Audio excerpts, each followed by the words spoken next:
At The Pitch, your local sports show that covers all the local sports and a little bit more. With your hosts, Russ Ocker and Chad Lee Koestner. And now, here's The Pitch.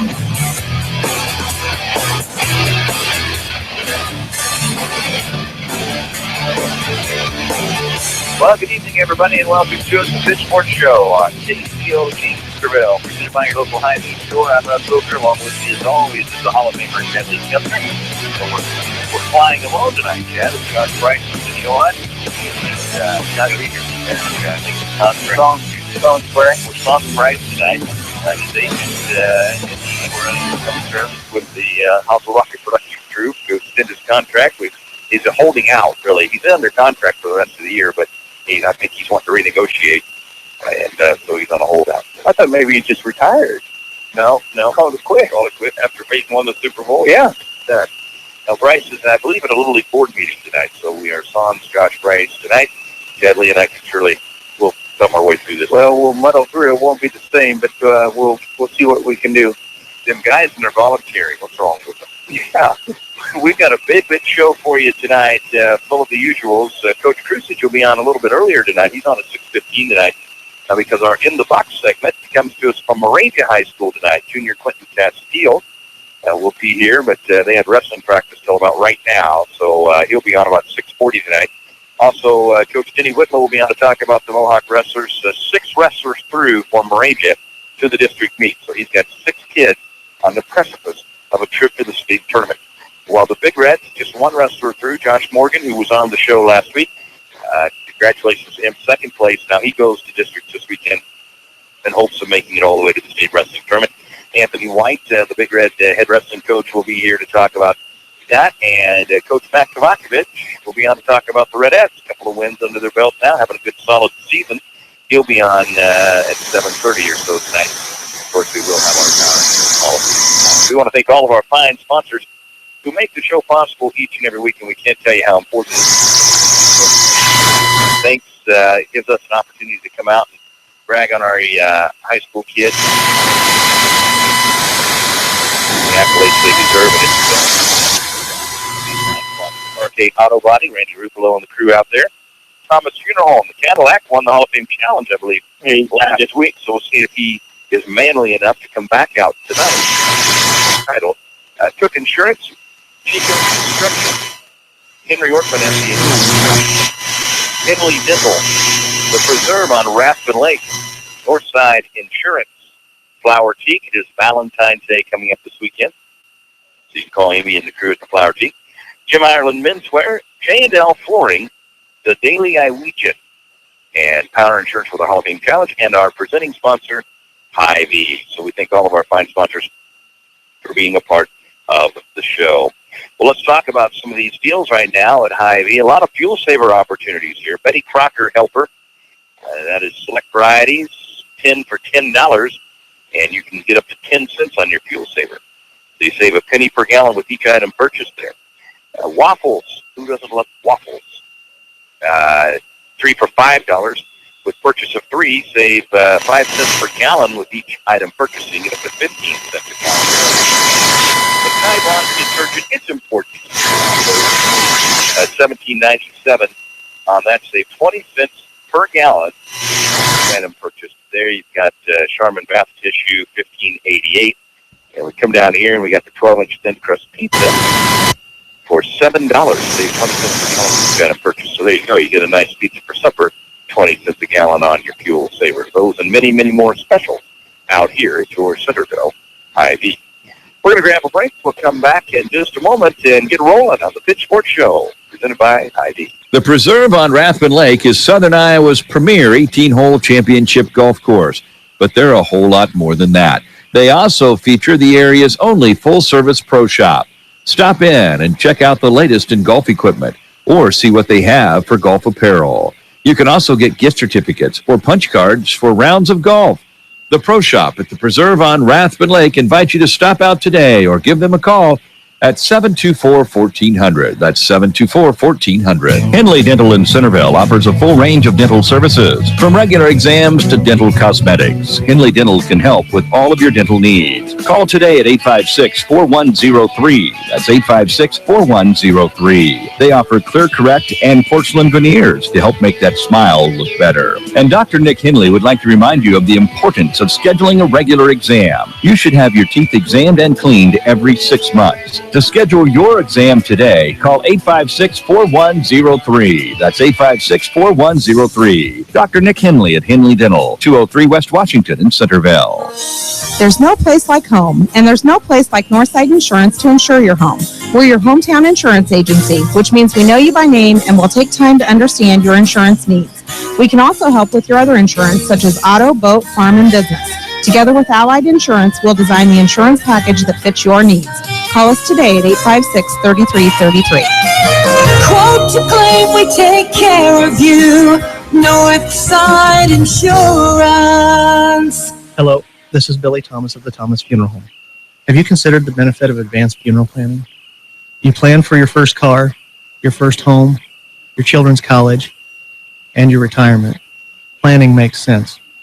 Guaranteed pricing, peace of mind, and the alleviation of stress on your family are just a few of the benefits of advanced funeral planning. Please feel free to pick up the phone or stop by the funeral home with any questions regarding advanced funeral planning. Call the Thomas Funeral Home in Centerville at 856-4321 or in Bloomfield at 664-2353. You're listening to The Pitch on KCOG Centerville. Russ W, Chad Lee. Chad, you're in good spirits these days.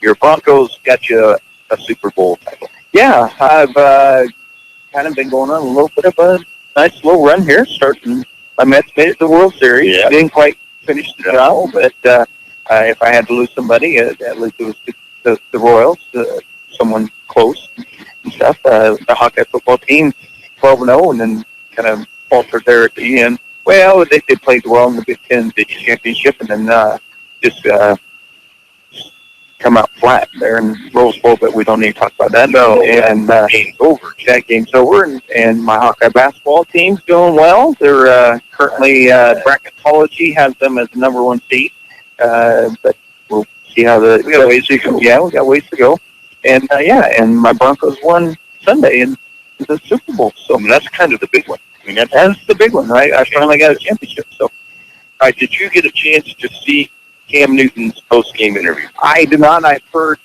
bits and pieces about it, and I haven't actually listened to it.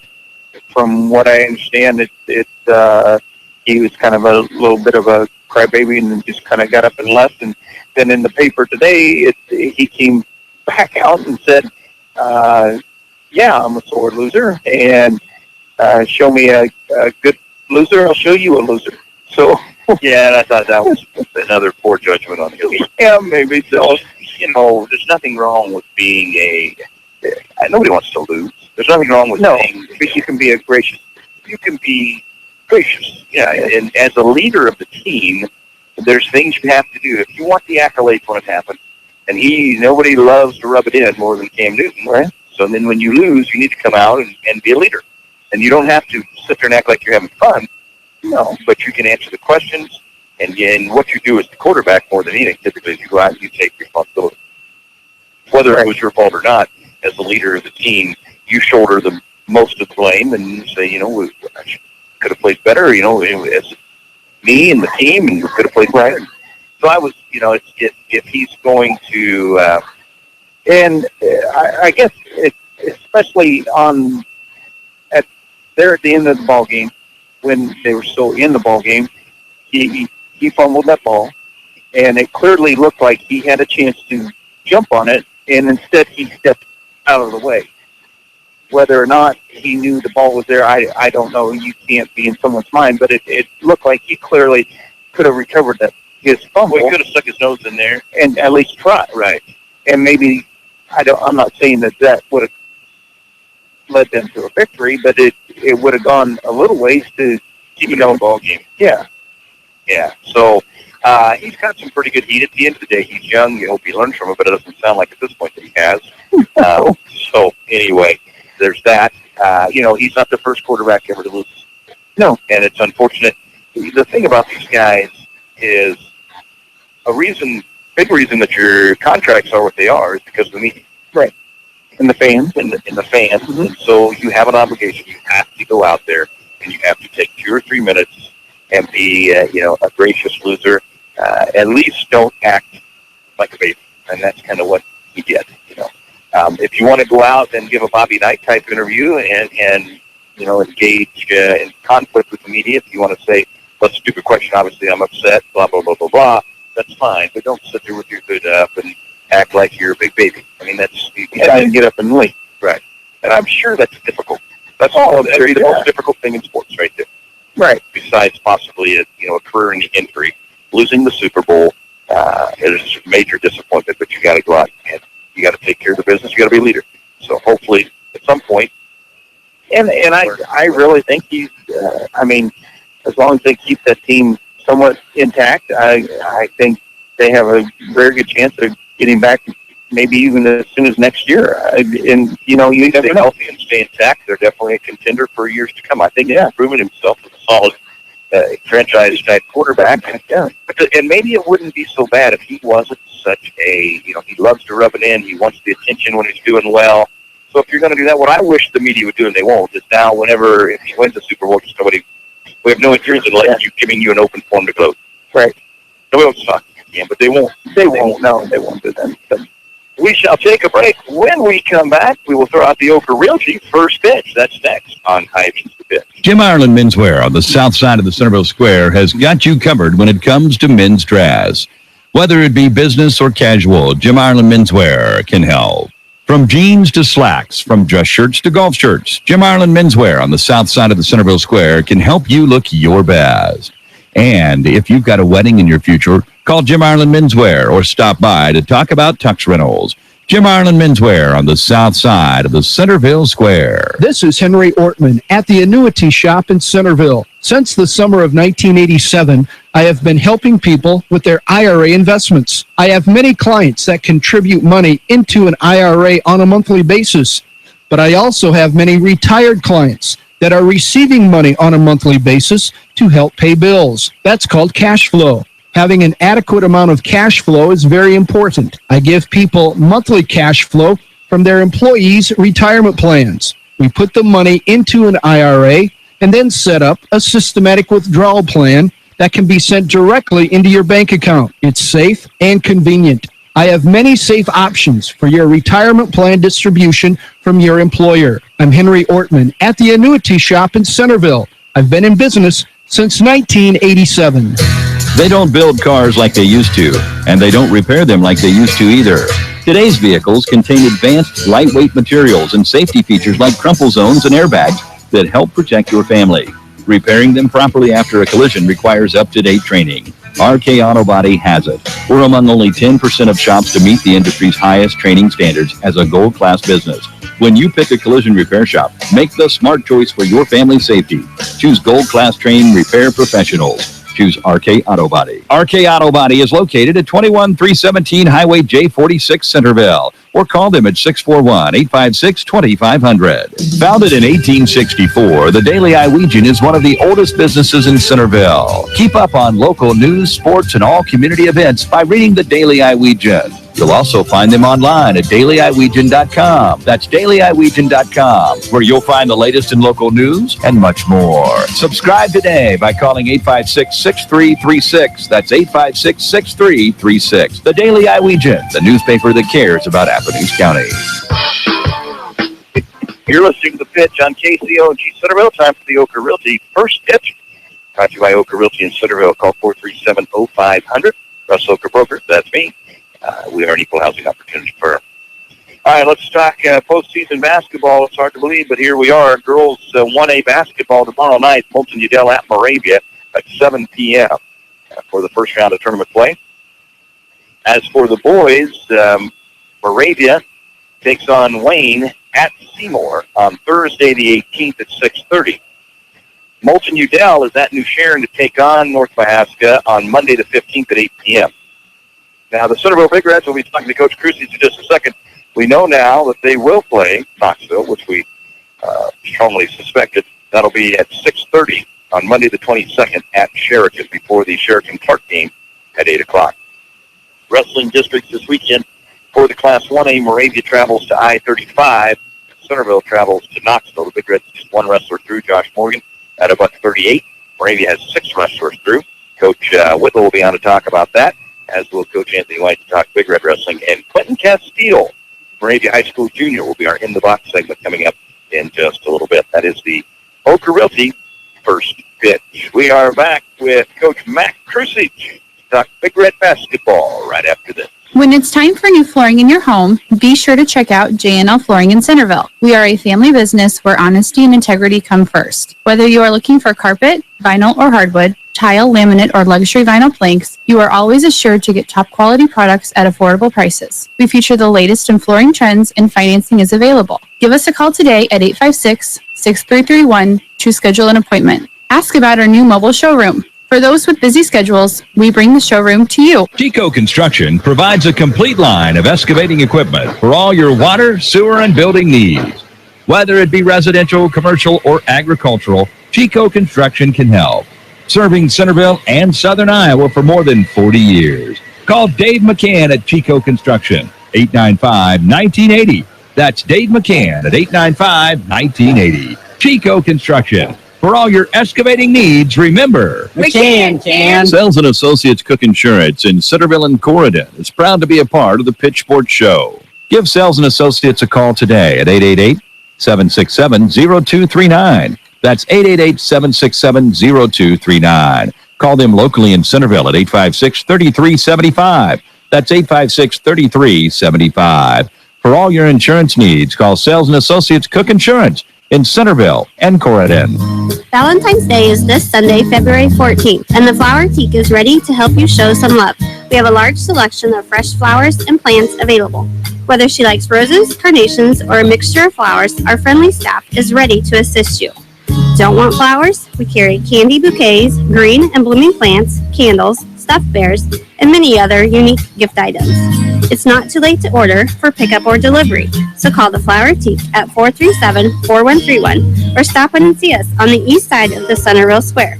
That's Flower Teak, 437-4131.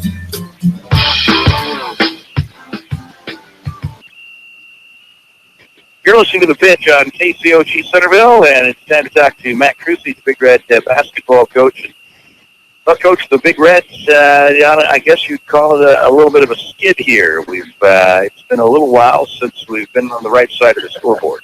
Yeah, you're right. It doesn't feel good to lose 3 games, but, with the effort we've been making and the way we've been playing, I'm not that unhappy. I thought we looked really stagnant against I-35 on Saturday. That was my low point of the 3-game losses. But, I thought Mount Pleasant, we played very well against Mount Pleasant up there a week ago.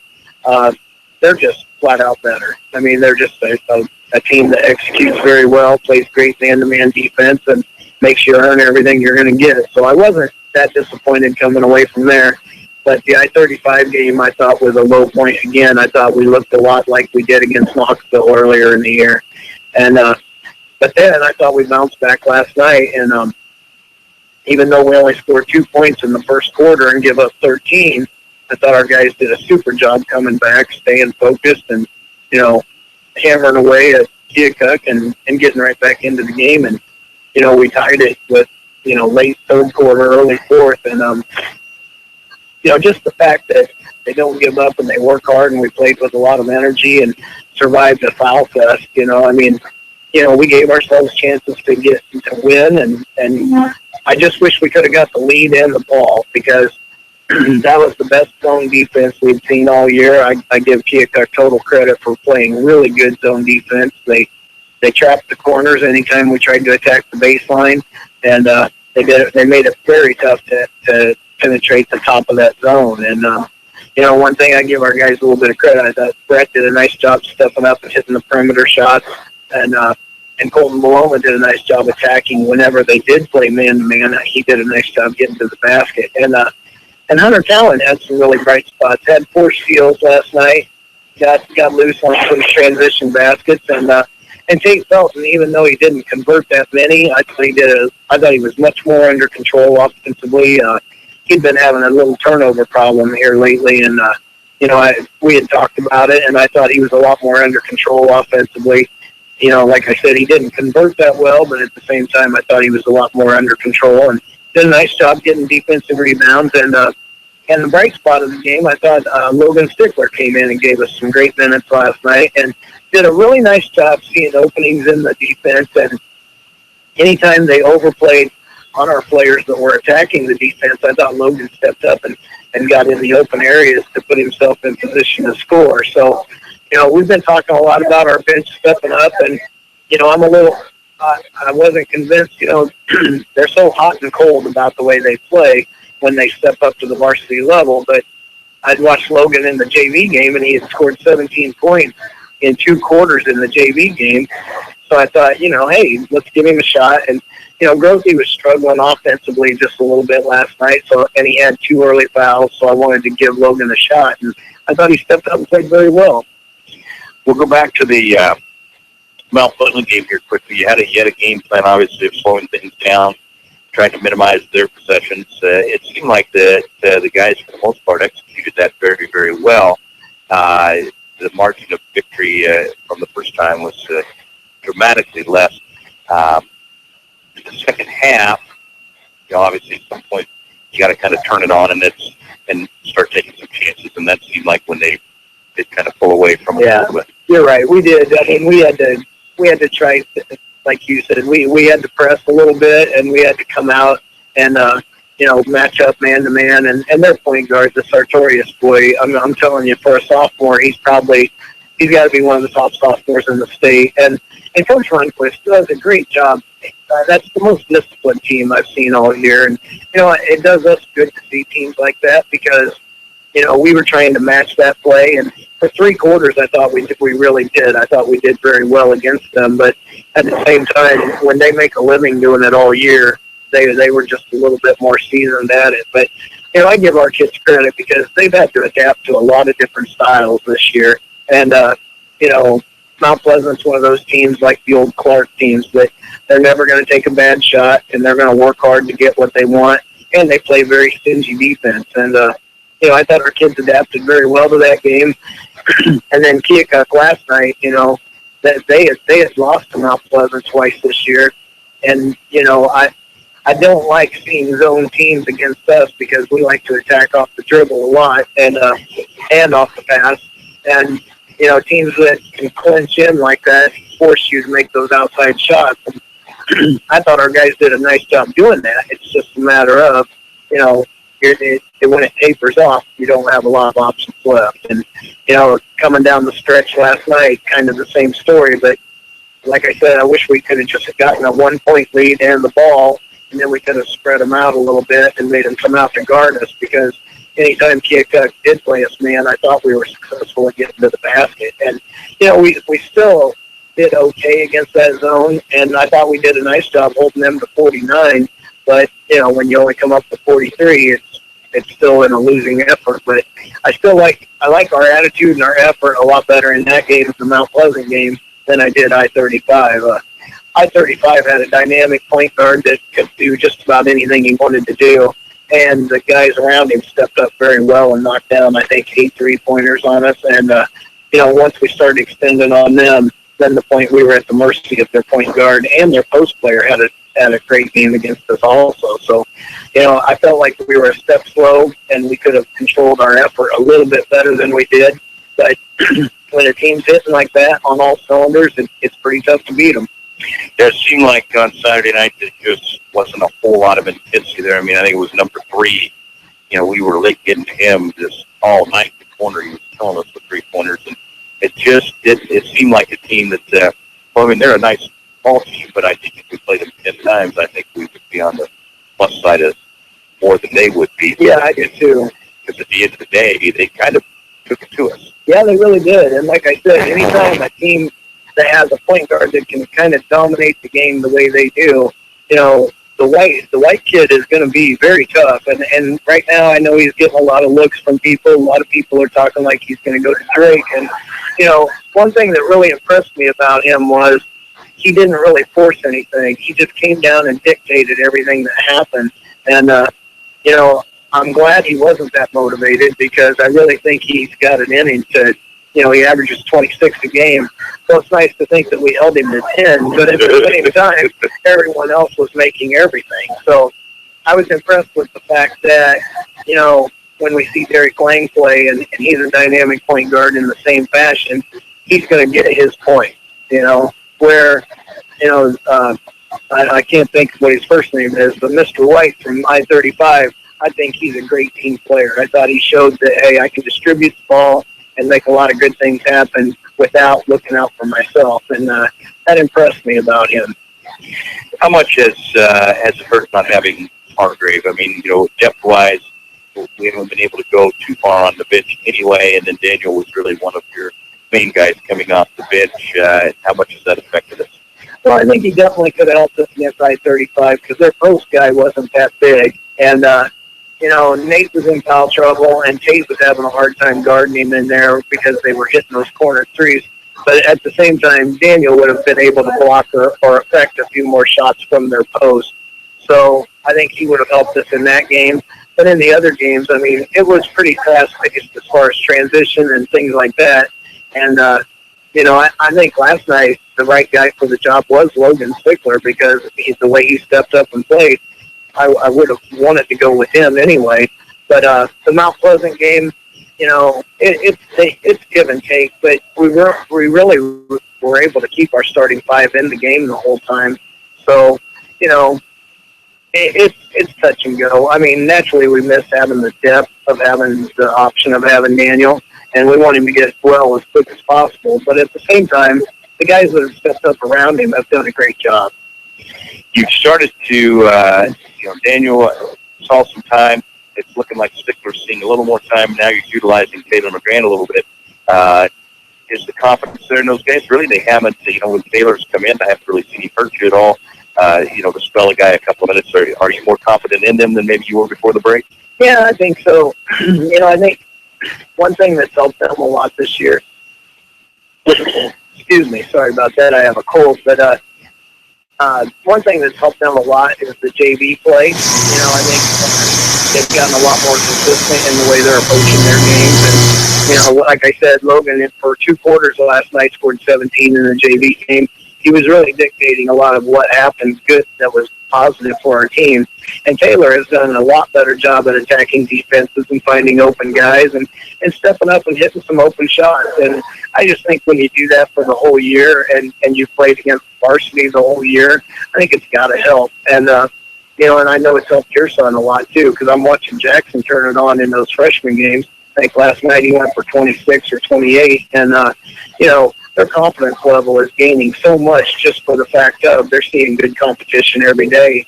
And they're doing a good job. There's days in practice where our JV does a really nice job against our varsity. And there's been days where, if we're in a 10-point scrimmage or something, they'll beat us. And I think that's a good thing because we need guys to challenge us every night out. And there's nights when, Coach Hill throws in some different offensive looks all the time, and he's got those guys running flex against us every now and then. And I know we've run Davis County's offense, and tonight we were running Albier's offense. And, when they get stuff clicking, those guys are pretty darn good. And Tanner Schwartz has come a long way, too, for us this year. And, and Braden Lichtenberg has tightened up his game a little bit. So, I see some really good things coming out of all those guys. Tyson Beloma, he's a dynamic little defensive guy. So, next year it's kind of wide open, the options that we have with all the guards we have.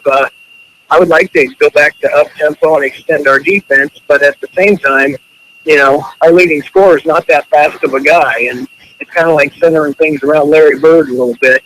Larry Bird was not pressing forward, and Brett Kozarich isn't that kind of guy. But at the same time, I think it gives us some options of what we can do defensively with those little guys that are really fast. We'll grab a break more with Coach Matt Krusich when we come back on Hy-Vee The Pitch.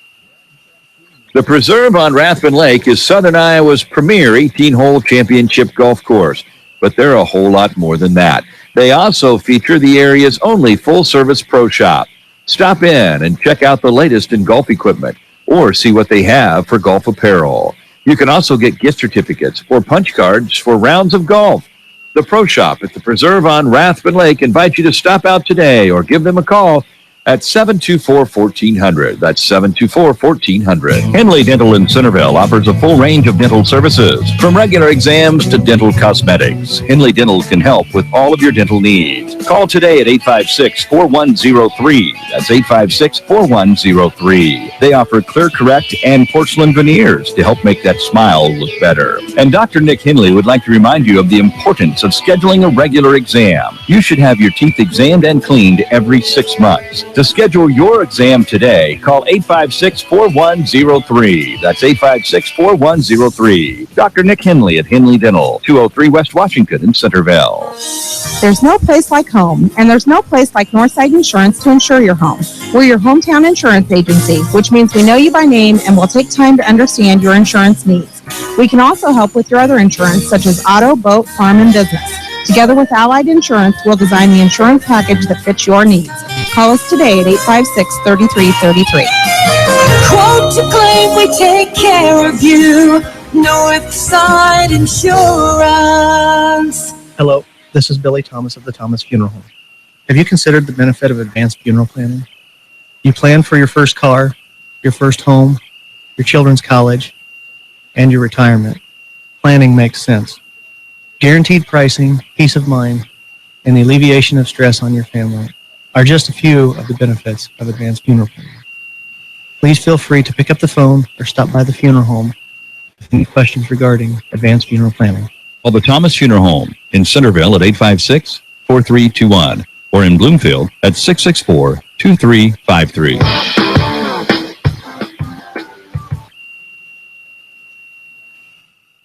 We're talking local sports and a little bit more on Hy-Vee's The Pitch. Talking with Coach Matt Krusik now about the Big Red basketball team. We're on a bit of a skid here. We got a big one coming up tomorrow night. Last week we talked about Colton Baloma and he was shooting over 50% behind the arc. I don't know if we jinxed him a little bit. He's been a little cold of late. I know he knows that as a coach, what do you say to him?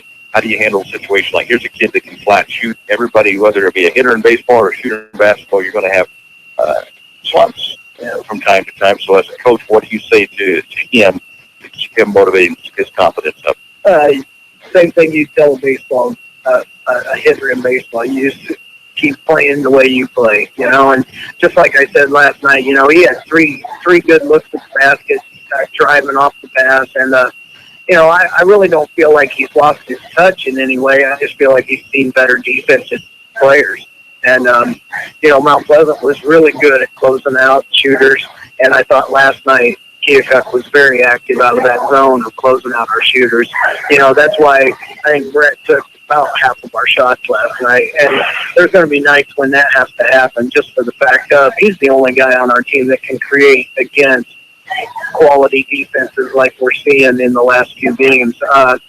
And I don't mean to just single him out and act like he's the best player. It's just he's put in enough time playing traveling ball that he has seen those style of guys playing defense on him. And the rest of our guys, I feel like they're kind of they're adjusting and adapting. And I feel like we're getting the most they have to give. It's just the fact of quality defense is quality defense. And I know I'm getting Hunter Cowan's best game. I know I'm getting Kate Felton's best effort. And Colton, I never doubt his effort. It's just the fact of, every now and then he's limited when teams are more athletic. And also, if they're physical the way they were last night, Colton's at a disadvantage against the team that looks like a bunch of linebackers out there. And, he's kind of a frail-looking kid as far as compared to the team we saw last night. But, I have no doubts about this kid. I think he's going to be awesome. I have no doubt tomorrow he can step up and knock down 20. And, even last night in a losing effort, he still had he was our second leading scorer with 11. And, they're kind of, it was a silent 11, but at the same time, I know I'm getting everything he's got. And I'll never doubt his effort. He's a great kid, and he's determined to make good things happen. So he comes out every night, and honestly, he's probably one of our most consistent kids that's showing up at practice and giving his best effort every night. And so I know he's only going to get better, but I'm really happy with where he's at, too. You talked a little bit about Tate Felton, kind of the turnover issues. He seems to be the last few games maybe not finding his stride. Do you think Hy-Vee coming to town is maybe the best medicine for us in general? Obviously, you would think we're going to be up for this one. Yeah, I have no doubt that we're going to come out and give great effort tomorrow. And Tate's capable, you know, he's one of them kids that he can score 2 or he can score 20. And, you know, he is due to step up offensively for us, but at the same time, don't force the issue, you know. Because when he starts forcing it a little bit, that's when the turnovers start surrounding him a little bit. And I think people have started figuring out that they can double down on Tate a little bit every now and then. And, you know, he's gotten a lot better at spotting that and kicking it out to our three-point shooters, or even if he just kicks it out for them to drive off the pass.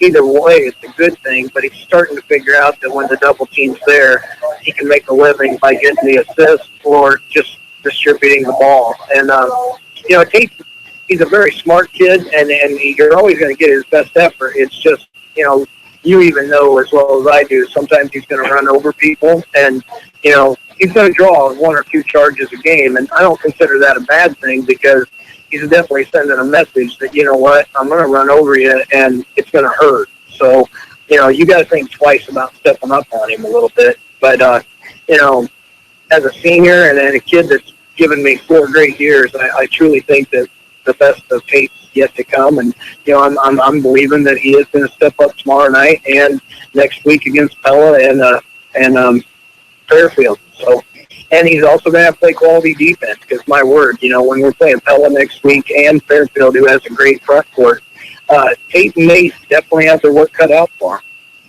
Well, we're going to have you coming to town tomorrow night. I know you and Coach Archer are good friends. I know you enjoy competing against him. They got us up there. And I would have to think that we've had this circle on the calendar for a while to try to get a little redemption. And there's quite a bit on the line in the conference standings. Yeah, you're right. You know, one good thing about it, Hy-Vee really has more pressure than we do in this situation, even though we dropped the first game to them. They dropped 1 to Davis County over at Davis County. So they have 5 losses in the conference, and we have 4 since we knocked off Knoxville. And so I know they're coming up because they want a share of that 3rd place spot in the conference. And if we win, you know, we have it outright. And but also we didn't feel like, you know, we've got a chip on our shoulder about that first game because we know we can play a lot better. And also in that first game, you know, it was tied in the second half. We had the opportunities to win that game, and we really weren't playing that great a ball in that night. So we know we're capable of playing a higher level than we did against them the first time, so we just have to come out and prove it. The first time we played them just almost didn't have a Centerville Hy-Vee feel for either team. It didn't seem like that same intensity that you expect in a Centerville Hy-Vee game. Did you guys as coaches get the same feel, and would you expect that this one might be a little different? Yeah, I agree with you. Well, the first night, the wrestlers were out of town, so the Hy-Vee crowd wasn't quite as, you know, overbearing as they usually are. And they were also missing Blake Bear, their leading scorer. And, you know, I thought those kids actually were more motivated that night because I think they were worried about missing their best player or their leading scorer anyway. And I think they came out with a lot more motivation to win. We got caught on our heels, and it seemed like it was an uphill battle all night long. And, you know, also I was kind of strong-headed about playing man-to-man against them, and then when we switched to zone in the second half, it paid off a little bit more. So one thing we are prepared to do is mix up our defensive effort a little bit more tomorrow night. We're gonna play a little bit of everything, so we're gonna throw everything but the kitchen sink out there and see what happens. But you know, they're going to have to create just a little bit more. We're not going to be strong about playing one set thing. Hopefully we can show them a few different sets and kind of confuse them a little bit. But at the same time, they do have some great kids, and they are quicker than us. So we're really going to have to move our feet well on defense to hold them to one shot. And hopefully we can get out and get some transition going on our floor. I think our floor gives us a big advantage in transition just for the fact that it's a longer floor than everyone else has, and our kids like to get out and run off defensive rebounds. But Hy-Vee does the same thing, so we're definitely going to have to get back on defense and defend them well also. The JV game tomorrow night, Do you know, will it be a 5 or 5:30? Now, with the junior high being done, will we have a 5 o'clock start on the JV, or will we stay with the 5:30? It's scheduled for 5 o'clock, and I'm pretty sure it will be 5, but you never know. You might want to call us tomorrow if you are coming to the JV game, but right now I'm 90% sure it's at 5 o'clock. So, that's what we're hoping to do, and, things move a lot quicker when we get a start a little earlier, and I know Coach Hill likes a little better finishing earlier and getting down there and getting the guys ready to go for varsity. So I'm pretty sure it's 5 o'clock. And we do know now for sure that it will be Knoxville in the first round of the tournament. So it'll be at Sheraton on the 22nd at 6:30. We split with Knoxville this year. Play on Sheraton's court. Obviously, you don't want to think a whole lot about that because we got a lot of basketball left. But I'm sure at this point you guys have began the process of thinking about how we're going to approach that game the third time around. Yeah, right now, just throwing it out there, we're going to go in with kind of the same game plan we had up at Knoxville when we did beat them. And, we know they're going to come out a lot more motivated because I really think we caught Knoxville on the right night. They do have some great shooters, and they were struggling the night we played them. And I'd like to give our defense credit for making that happen. I thought we closed them out well and limited them to one shot. But at the same time, we know what Knoxville's capable of doing, and they showed that the first time we played them right after Christmas. And, it was fun to avenge that loss because when you lose by 25, you go into the next game kind of wondering, can we even beat these guys? And just knowing that we came out with a 17-point win gives us a lot of motivation to go in there and make it happen again. And, right now, like I said, our game plan is probably going to be very similar to the last time, but I know Coach Larson, and I know he's going to get the most out of his kids, and they're going to come in with a chip on their shoulder wanting to knock us off, too. Coach Mike Krusich talking Big Red basketball. The Big Reds are at home tomorrow night, conference game, final conference game of the year. We host Albia. We will have the play-by-play on the radio of the girls and the boys game. At Lakeview, it will be a 5 o'clock start with JV girls, followed by varsity girls, followed by varsity boys.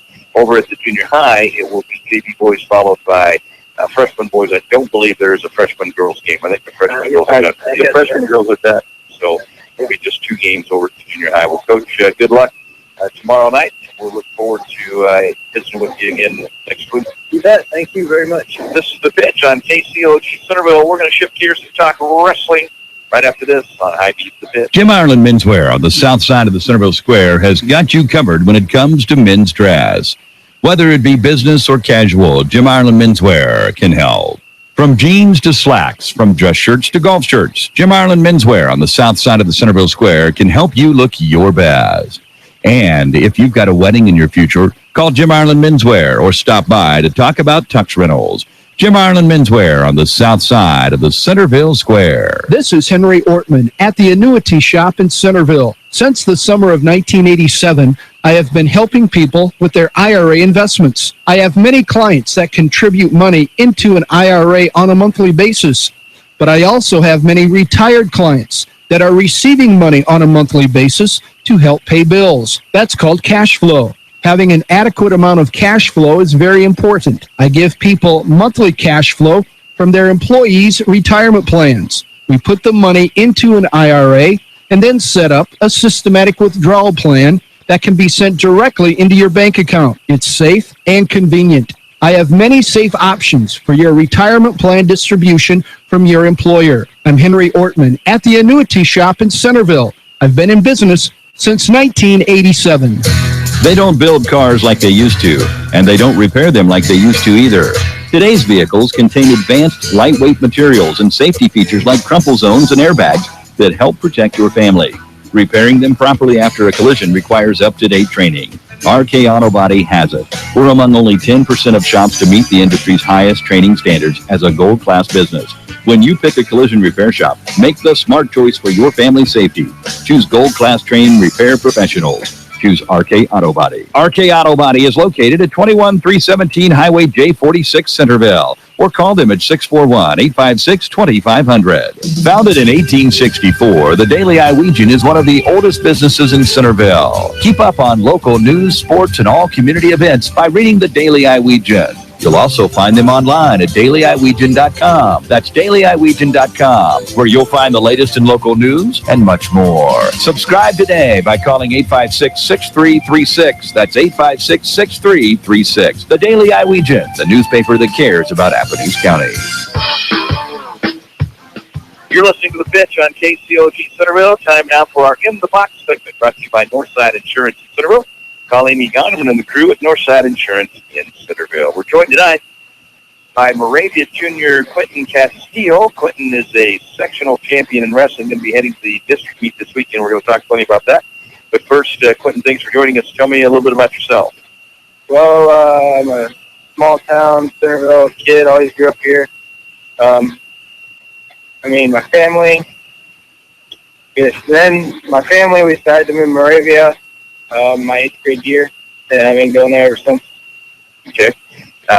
Mom and Dad, who are they? Well, my mom is Jocelyn, and my dad is Mike Castillo.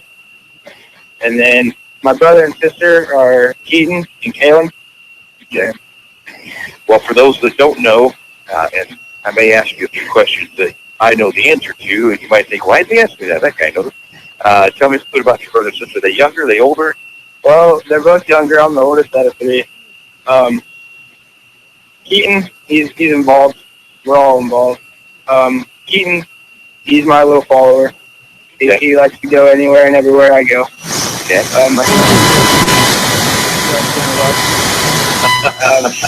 Go to a movie, she wants to go with you. You want to go hang out with friends, she's going to be your bodyguard, you know. So how old is Keaton? Keaton is 13. If we get it all timed out right, we're all 3 years apart. Okay. So I'll be 3 years from Keaton, and then Keaton will be 3 years ahead of Kalen, and then when we turn, it'll be 4, and then go on. So is he in 8th grade this year? He's in 8th grade. Okay. And then what's the sister's name? Kalen. And she then would be 5th grade? Or 4th grade? 4th grade. Okay. All right, Keaton's pretty athletic. What all sports does he participate? He participates in football. He does wrestling, track, and baseball. So all 4 that I do, he kind of runs in the family for years. Who's the better athlete? Oh, I gotta give it to me. It's me still.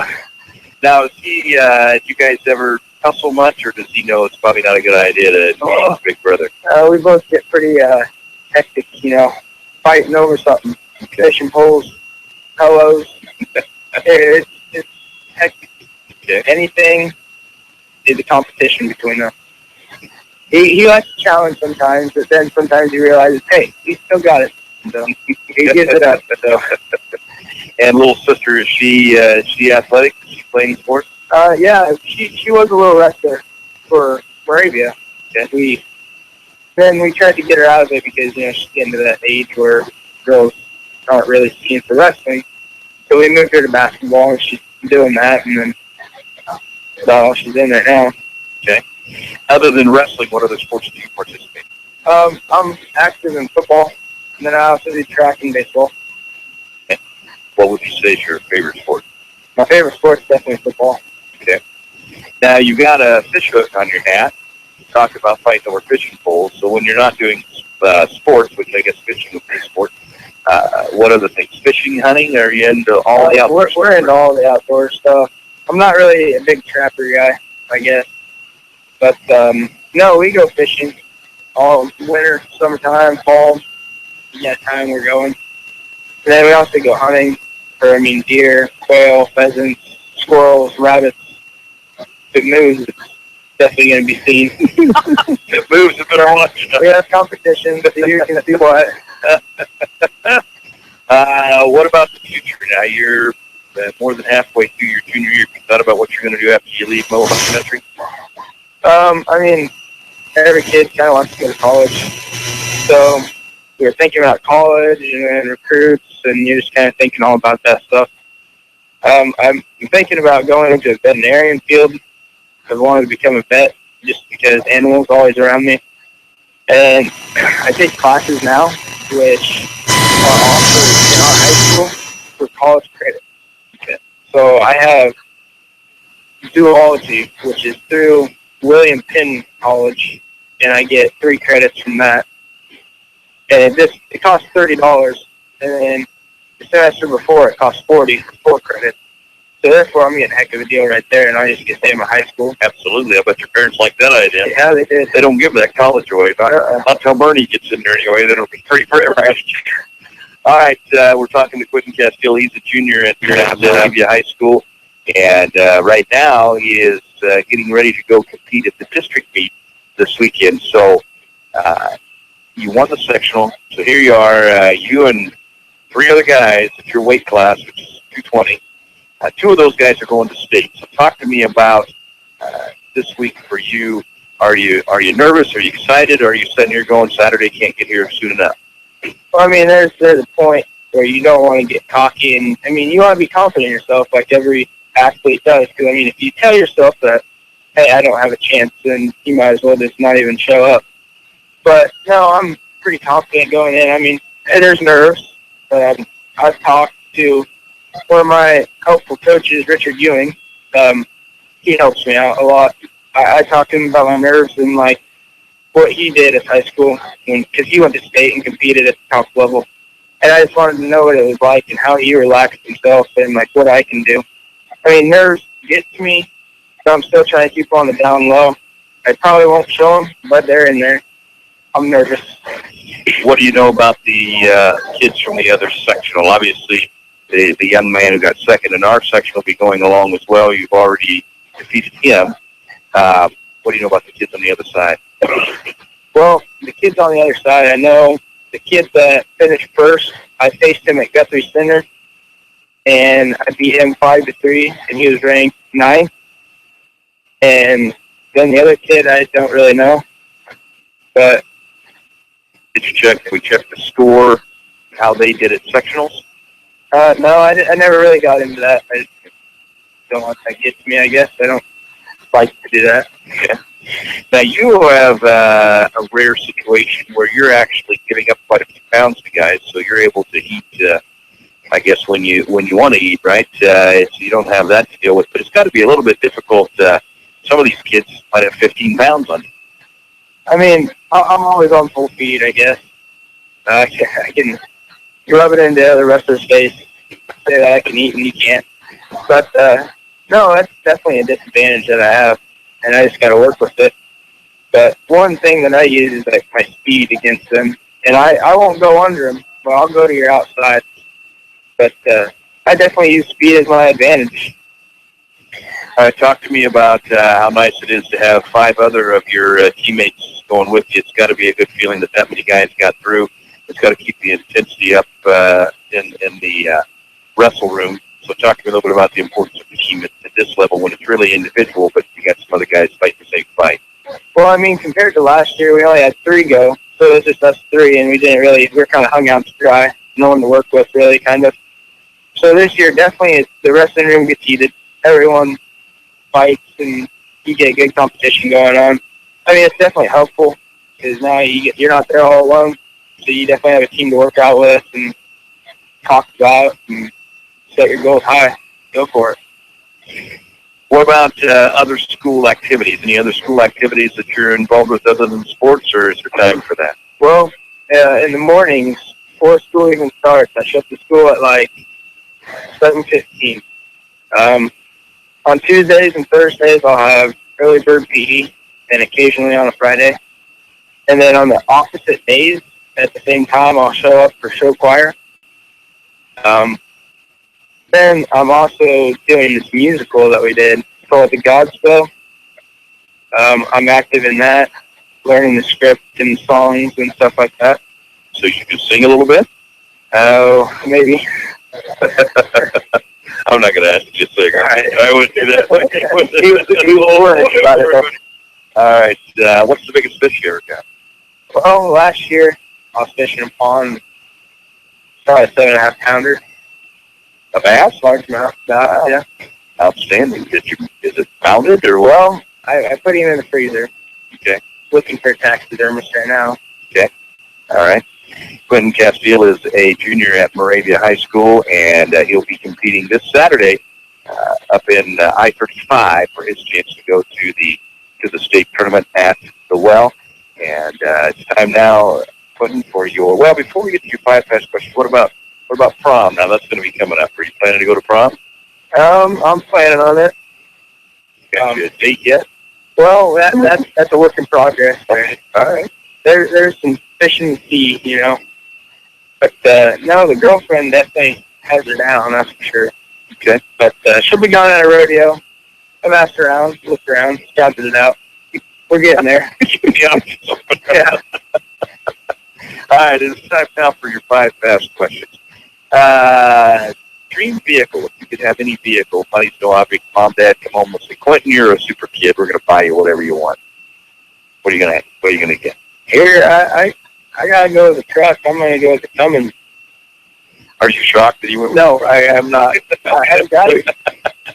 Will it ever be clean or just muddy all the time? You know, if I'm going somewhere special, it's probably gonna be clean. But if it's time to have some fun, it's gonna be dirty.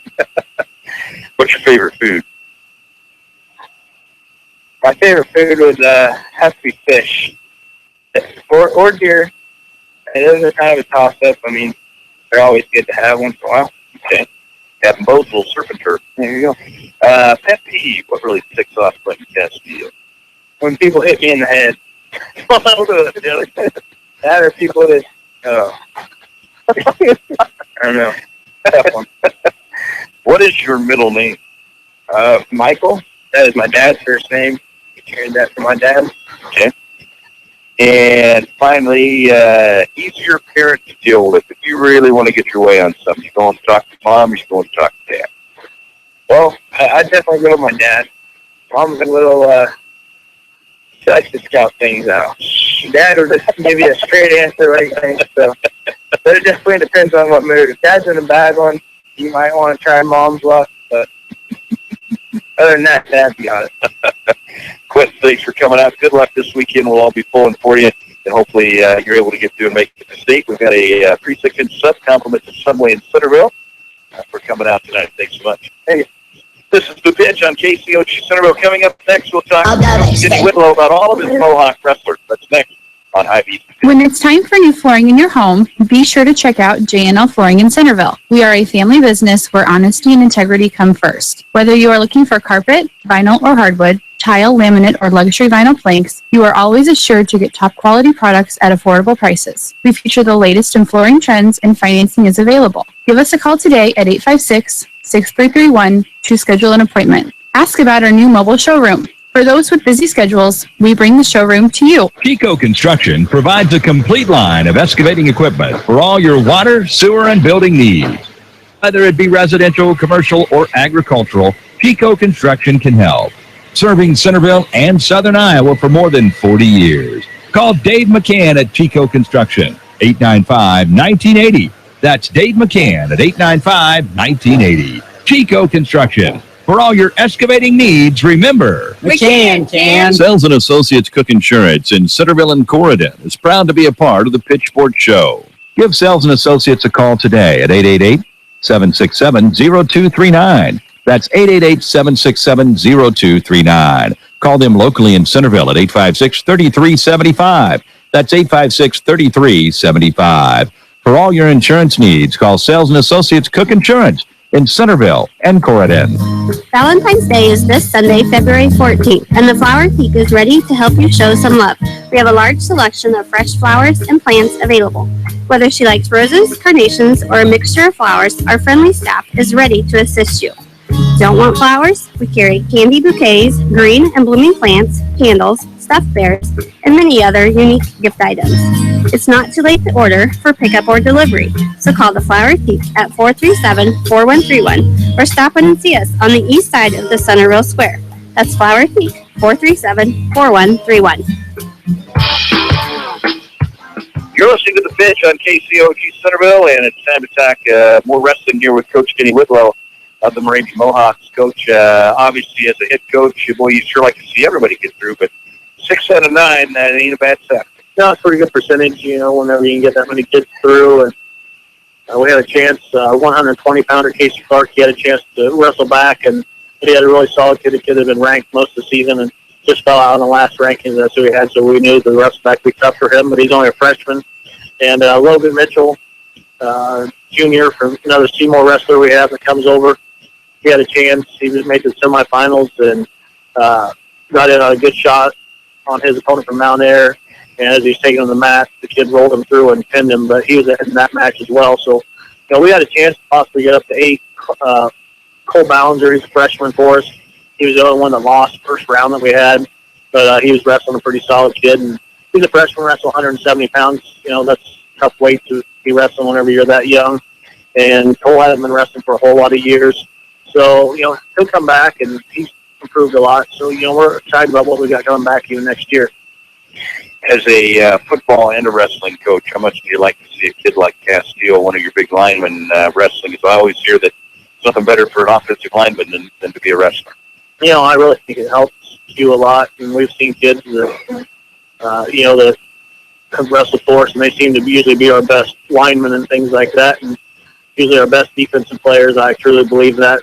It definitely helps. And, just the hand fighting and just knowing position and things like that, I think it really does help them a lot. And then just the fierceness and the competitiveness that they've got through wrestling.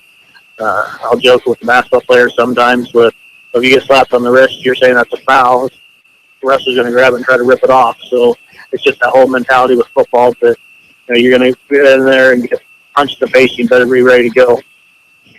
Let's talk about your young men that have gone through 4 sectional champions, starting with your 106-pounder. We always like to call him the Frenchman, Alan Parlier.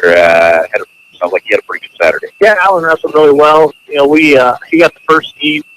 He went in, and Kip from Wayne was the second seed, and he got knocked off in the semifinals by a kid from Mount Air. And we didn't know much about the Mount Air kid. All we knew was, as I was listening to their coaches talk in the seating meeting, that the kid had cut down from 120 pounds down to 106. So Alan's not the biggest 106-pounder in the world. We were a little bit worried about just the size difference, but one thing about Alan is he doesn't matter who he's going to wrestle, he's going to go out and wrestle hard. He's a hard-nosed kid, and, was able to go out, got a good lead on the kid, and the kid, the third period, got a couple points on Alan, but he was able to keep fighting, and I got Alan won like 11-7, but Alan had a couple of chances in the first and second period to put the kid on his back, hit him, but, this is only Alan's second year of ever wrestling. He'd never wrestled. He always played basketball before that, and we talked to him about wrestling and just trying it out last year, and he's kind of, got the bug for it, I think, and I like to know where this kid could be if he was started when he was in kindergarten at first, because he just got the natural talent and the grittiness. So I think, coming into this Saturday, they'll have a kid from Guthrie Center that's won their district over there, or their section over there. A pretty solid kid, but I think Alan, he's only a freshman, so I think Alan can hang with him. And the first round kid that he's got is a kid by the name of Carson Hilgenberg, a ninth grader with a 16-12 record. So he doesn't have a real great record. I've never seen the kid wrestle before, but I think Alan should match up with him. I've looked to see some of the kids that he's wrestled and that Alan's wrestled. And I think, Alan's got a good shot.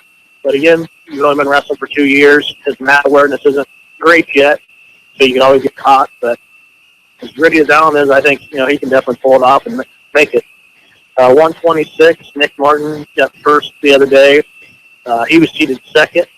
The kid from I-35, a Wiley kid, had beaten him earlier this year, and Nick got revenge on him and beat him 4-2 in the championship match. But Nick's probably got one of the hardest roads to get there. He'll have to face the kid from I-35 again at some point in time, possibly.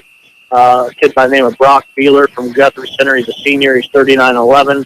He won the district or the sectional over there, and the kid that Nick's got to wrestle first round. This kid by the name of Ben Freeze, who's been ranked all season long. He's ranked 10th right now.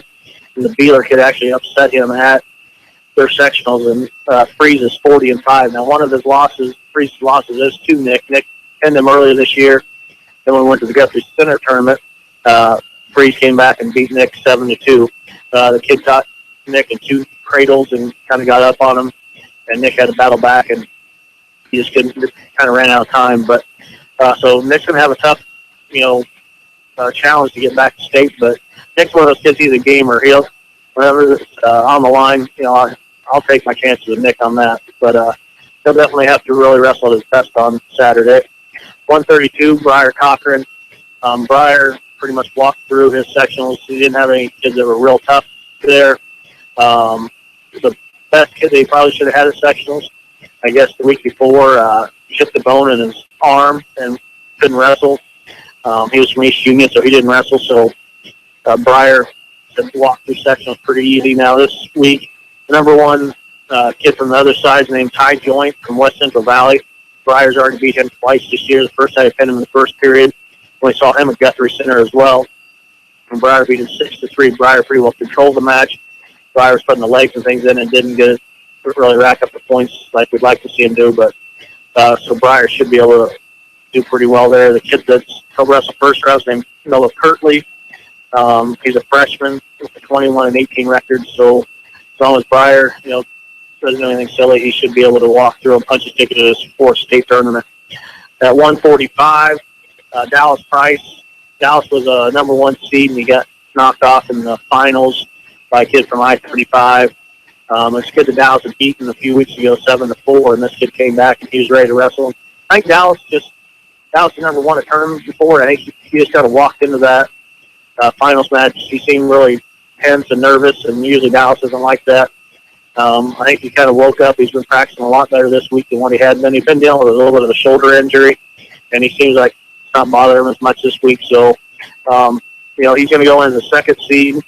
He's got a kid by the name of Tyler Van Houten from Panorama, who's 31-8. That kid was the fourth seed on this other side, and he knocked off the number one seed. I'm sorry, that was a Jake's. But this kid, Van Houten, like I said, 31-8.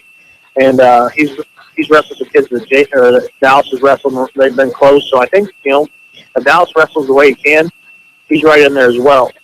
152, like I said, Jake Martin, he finished second behind Blade Baker from Wayne, 6-4. Blade and him was a real close match. And I know Blade's a really good wrestler. I didn't know how Jake was going to do against him. So I was really impressed with the way Jake wrestled him. Jake lost about the last 15 seconds. Baker reversed him with 15 seconds left, and Jake couldn't get out. But he's got a Grunstead kid, and he's the one that was the fourth seed and upset the number one. So I think, Jake, if he goes out and he's ready to wrestle, there's no reason why he can't be that kid and maybe punch his way there to the championship. Then Q, he's got a couple of kids in his bracket that he's already seen before. Again, we went to the Guthrie Center tournament there a few weeks ago. He wrestled the kid that he wrestled last weekend in the finals from East Union, and he beat him 12-3. And then the kid that was the champion from the other side was Cody Sir. He's got a 41-9 record. He was ranked 8th when Q wrestled him. And I think Q said he beat him 5-3, but I think it's just 5-2 in the record in the scorebook. So then the first round kid that Q will have is Clayton Heck from Coon Rapids Fair. He's 23-17. And the kid wrestled 95 most of the year, but 95 is a pretty solid weight class at that other sectionals. And the kid bumped up to 220 and was able to make it. But, Q's not used to wrestling guys smaller than him, so I think it's going to be to his advantage.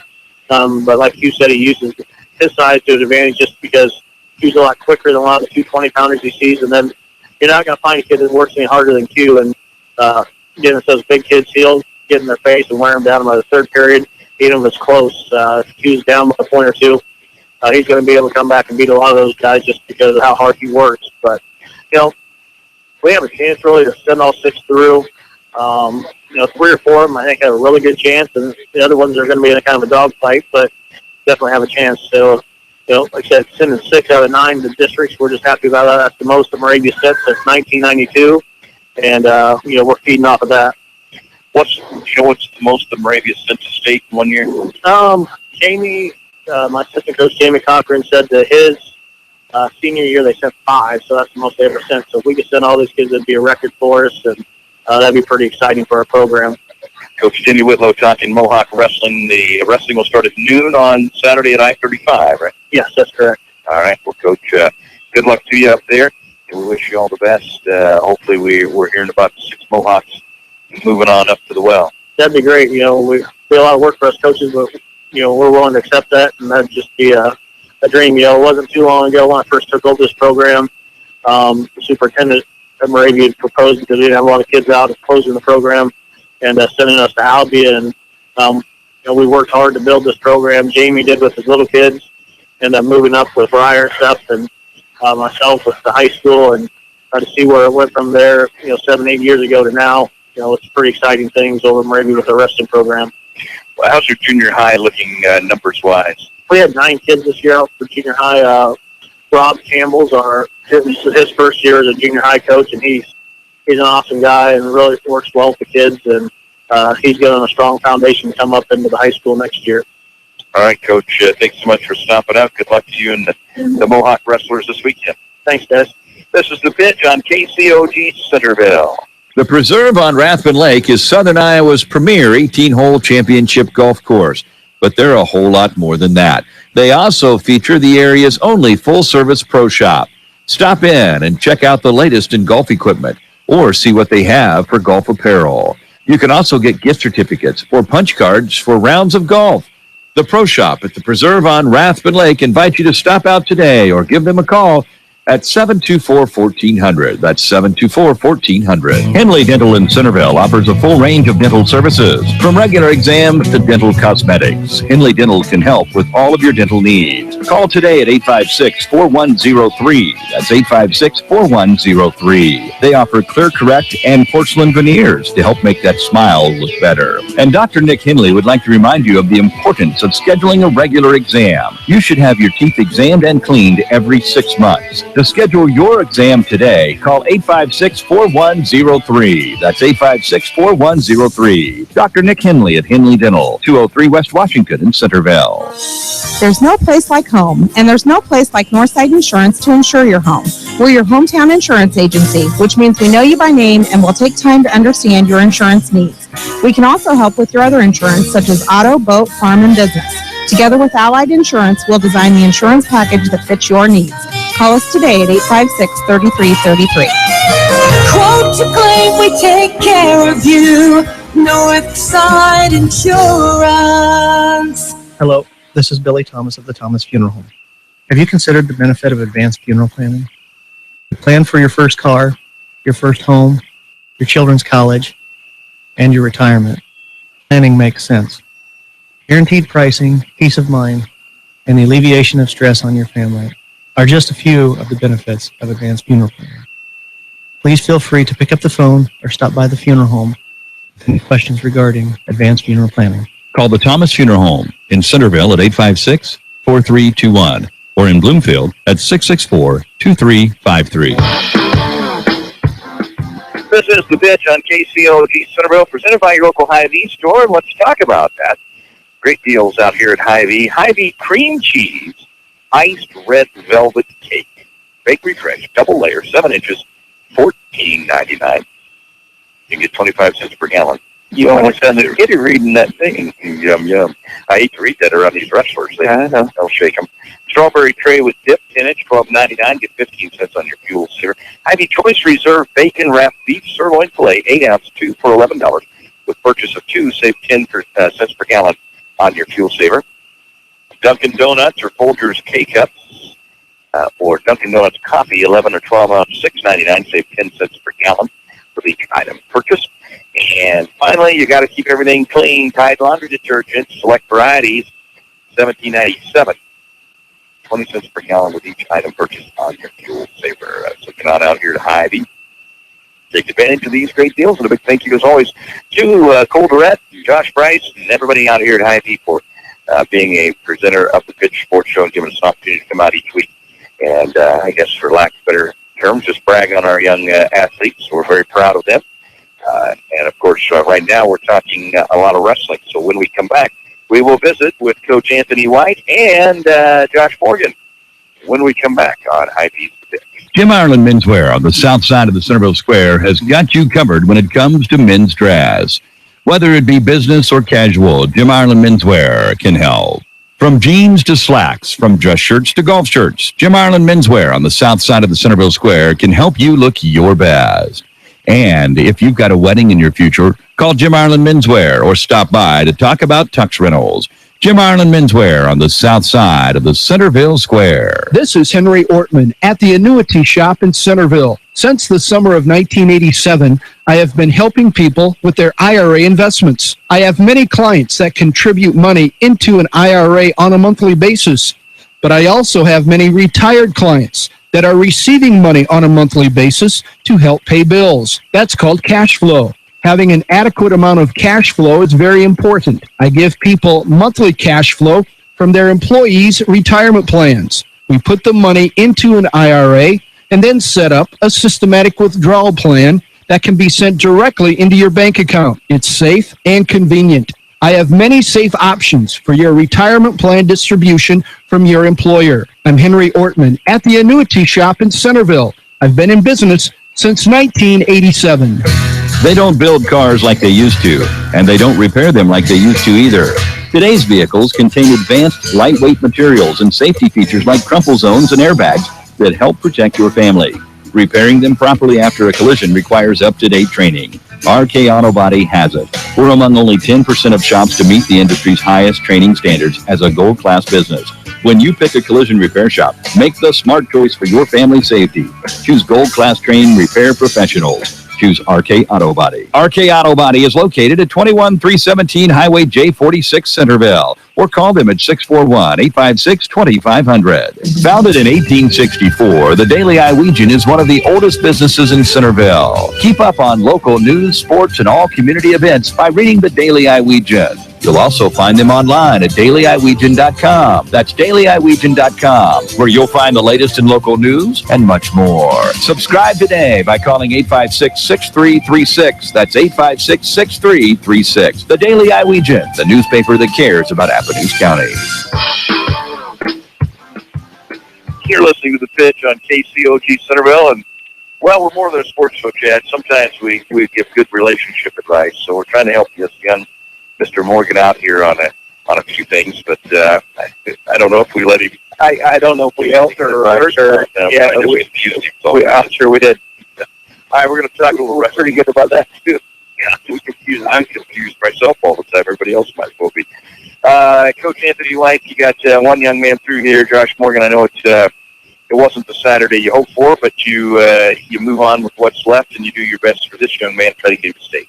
Yeah, we're just grateful for the good things that we did, and it's always a process. So, some of those guys that didn't do as good as they'd hoped to, hopefully they learn from that. And the nice thing about this year is everybody's coming back next year. So we didn't have any seniors that that got beat out or anything. So everybody's got a second chance, and hopefully they'll use that as motivation going into the off season and coming back next year. Well, Josh got through. We'll be visiting with him in a moment. Other than him, who else? Who's close? I guess I'll start with the closest and kind of work backwards from there. We had Cade Warren, lost in the semifinals, ended up down in that third place match, won that match to earn himself a wrestle back possibly. And then at that point, after you win that third place match, you're just kind of hoping that the guy that beat you wins, so that he gets to wrestle that true second place match. And he earned that, and it worked out, and he wrestled that match. He was beating the kid. I think the score was 4-2. Had a couple of takedowns and was looking really good. And that was in the second period, and the kid reversed him, and it was just almost instantly reversed into his back. And Cade fought off, but the kid got the back points for that and was down, I think, 3 points going into the third period, and just couldn't quite come back. So, really good tournament for Cade to wrestle back into that second place match and wrestle that guy as tough as he did. I think it was a kid from Albia, and I think when they wrestled earlier on in the season, it was not as close. So that he had a good day, and hopefully learned from it. He was just right there. The other one that won that third place match and could have earned a wrestle back was Stephen Wardlow, and he was in a bracket where it was one of those deals where the two kids that ended up going, it just could have gone either way. I mean, I think it was a 1 or 2 point match, and it just didn't go his way, so he didn't get to wrestle that match. But he got third. We had some other guys that had a shot, if they would have had just a really good day, and some of them didn't wrestle, the best that they could have. Tiger Church was one that kind of comes to mind, where I know he had earlier a few weeks back, he'd wrestled the kid from Knoxville, Joe Hollenrake, and had like a 2-point match against him. And then he just didn't wrestle him as good this time. That was one that I thought if he wrestled tough, he could come back and kind of make up a little bit of ground there and beat him. Trying to think, Ethan Wagner at 120 lost to the kid from Davis County in the semifinals that he had beat 4 times this year, and that was just a heartbreaker where he just, I don't know if he just didn't have his mindset right going out there, or if he got nervous, with the expectations that he would win it, or what happened there. But he definitely didn't wrestle his best match. So we had some close ones, and then we had some that should have been close that we just didn't step up and wrestle as good as we could have. Well, like I say, the plus side is you're not saying goodbye to any seniors, so everybody's going to be back next year. You got some good kids coming in behind them. Should make the wrestle room a whole lot of fun next year for them. And let's talk about this guy right here that is going on, Mr. Morgan, and we talked about him. He was on the pitch with us last week, and we said if he wins, he's coming back, and he'll just keep on coming back. So tell me about his day. He got second, so that makes it a little bit tougher going into the district. But your thoughts on his performances last weekend and what he has in store for this Saturday? Yeah, I always I like it when we wrestle better than our seed. And so Josh, he got seeded 4th. He had lost to a couple of those kids in the bracket, and so that bumped him back a little bit. I knew he was a better wrestler than kind of what his record was showing, and maybe some of those matches that he had wrestled against those guys. So he was the 4th seed. There was a 5th seed, so he had to wrestle that kid to go into the semifinals match. So he wrestled the kid from Knoxville there, and I think he beat him by a fall. I can't say by so many points, but anyways, yeah, pinned him later on in the match, that's correct. Yeah, so pinned that kid from Knoxville to get into the semifinals. And so then in the semifinals, he was on the top side of the bracket against the number 1 seed from PCM. And we didn't really know much about that kid. We tried to get PCM down here to our tournament this year, and they couldn't get out of their contract with the tournament that they had that weekend. So we hadn't seen him. He was a freshman, had a really good record, but didn't know much else about him. And turns out he is a pretty tough wrestler because he beat Josh. He caught him in a leg cradle, which I don't know how that happened, but he pinned him with that. And so we moved on from there, and we were in that 3rd place match and beat Hunter Cobb from Sheraton there. Did you pin him also? Pinned him, was beating him, and then pinned him, and that was one of the kids that we'd lost to earlier in the season. He'd beat him in the duel, and then lost to him at the Big Red tournament. And then at that point, again, you're kind of hoping that the guy that you lost to wins, which we pretty much knew that was going to happen just because that the PCM kid, he's a tough, good wrestler. So he beat the kid from Albia, and they got to wrestle that 2nd place match. And Josh had lost to that kid from Albia at the very beginning of the year in Central Decatur, lost by a couple of points. And so Josh ended up beating him 12-6, which was very good for obviously getting to wrestle more, but also good for his morale and just kind of helping him understand that he's come a long way this season, which I kind of preach that at the guys that our schedule set up, that they will get better if they wrestle tough every time. And so Josh has bought into that, and he's done that as we go out there in these tough tournaments. He's wrestled tough guys tough, and he's gotten a lot better for it. What's in store this weekend? What do we know about the guys from the other side? Obviously, the kid going in front of him from PCM is a tough kid, but what about the guys from the other side? Yeah, we don't know a whole lot about him. The kid that he's wrestling is from Sadell. We don't see those guys anywhere, so we don't know a whole lot about him. I think he's got a record of like 31-13 or something like that. So decent wrestler. He's wrestled a couple of the guys that Josh has wrestled. The PCM kid pinned this guy in like 30 seconds or something like that.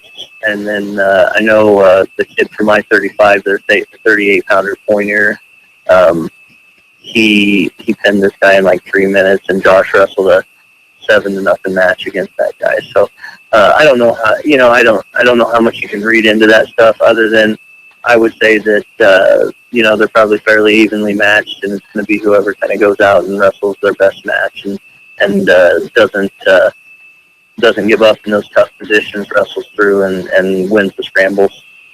Well, if you look at it, then he's going to be wrestling the kid from the number one kid from the other side. If he beats him, and if that kid then wins again, essentially that first match could put him into state. That's the only thing that matters at this point, because I definitely wouldn't count on getting a wrestle back. If you lose that the Sadell kid, I doubt he's going to be beating the PCM kid. So, it comes down to one match, and if you win it, you're in. If you don't, you're probably not. How valuable is this experience for Josh, which is just a sophomore, got a couple years ahead of him, getting through the sectional, if nothing else, giving him an opportunity to taste the districts? It's got to be a huge step for his growth.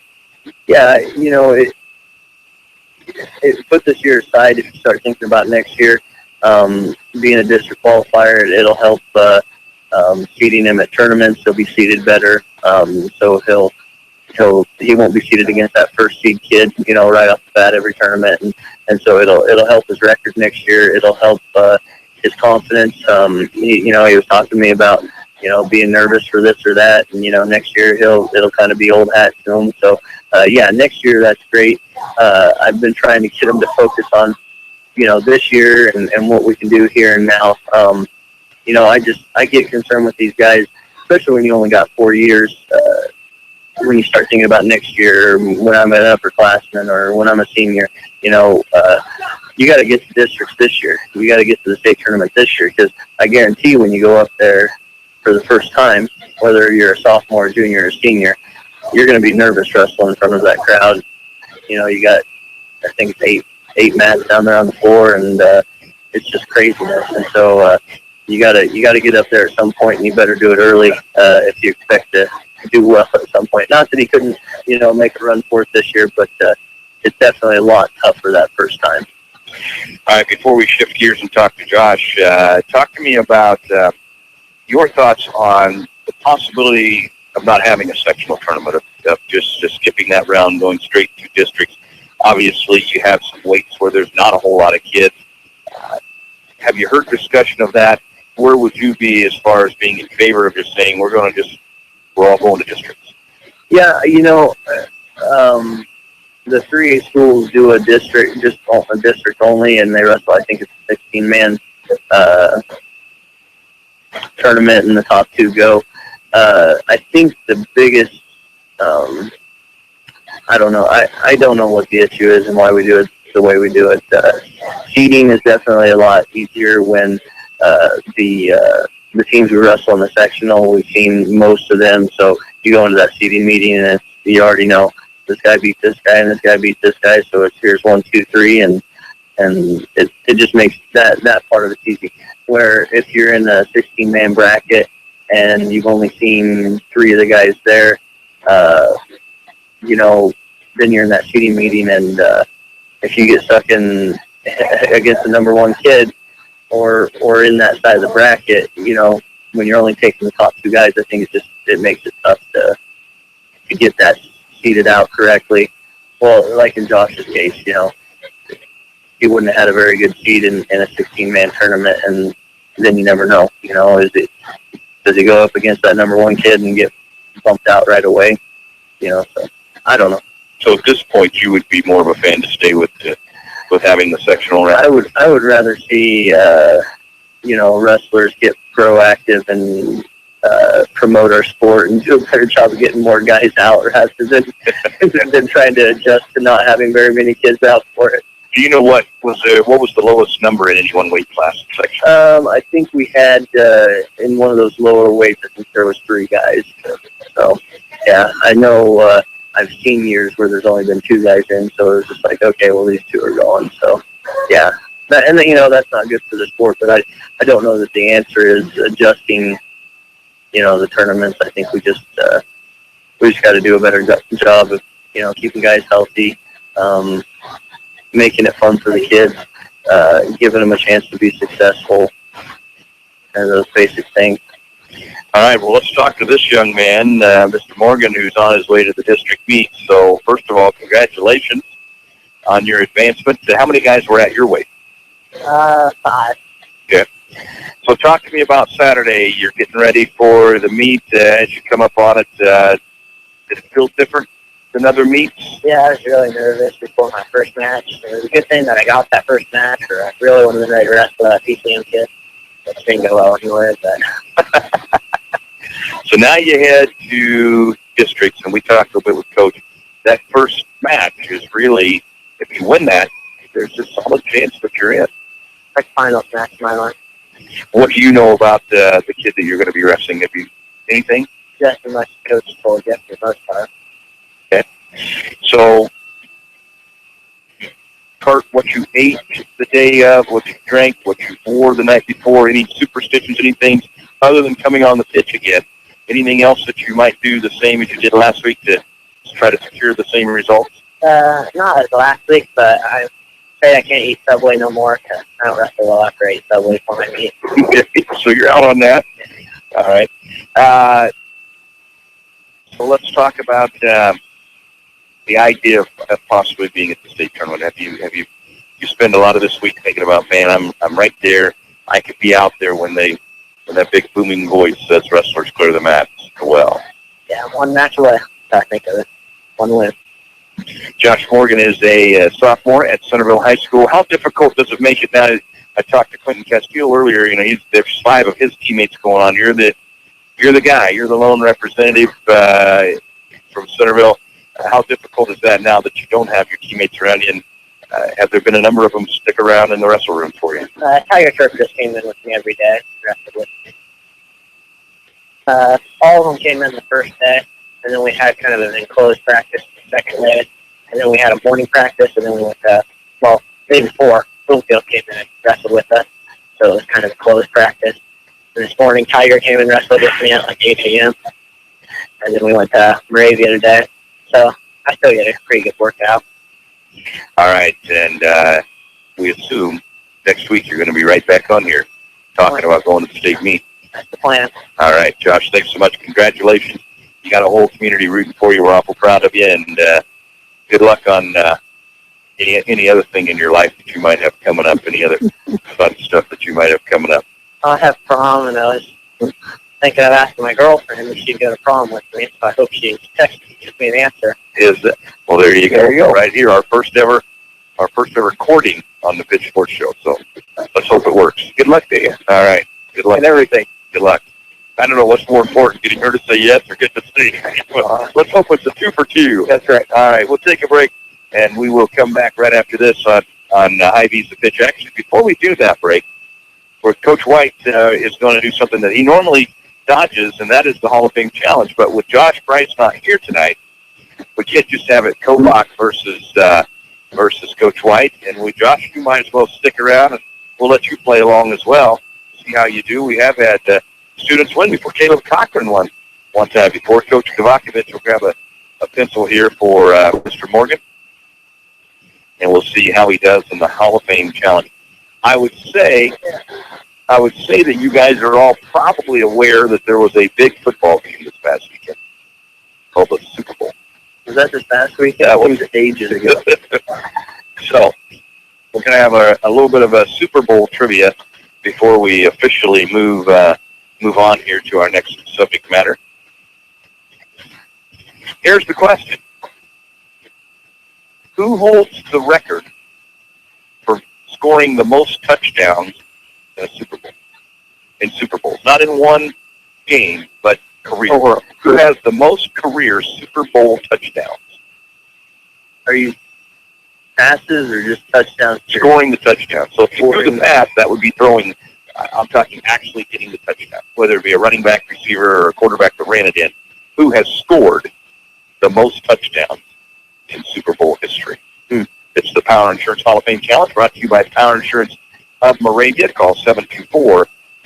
We'll grab a break, let them ponder it around a little bit. We'll come back with more on Hy-Vee's The Pitch right after this. When it's time for new flooring in your home, be sure to check out J&L Flooring in Centerville. We are a family business where honesty and integrity come first. Whether you are looking for carpet, vinyl or hardwood, tile, laminate, or luxury vinyl planks, you are always assured to get top quality products at affordable prices. We feature the latest in flooring trends and financing is available. Give us a call today at 856-6331 to schedule an appointment. Ask about our new mobile showroom. For those with busy schedules, we bring the showroom to you. Chico Construction provides a complete line of excavating equipment for all your water, sewer, and building needs.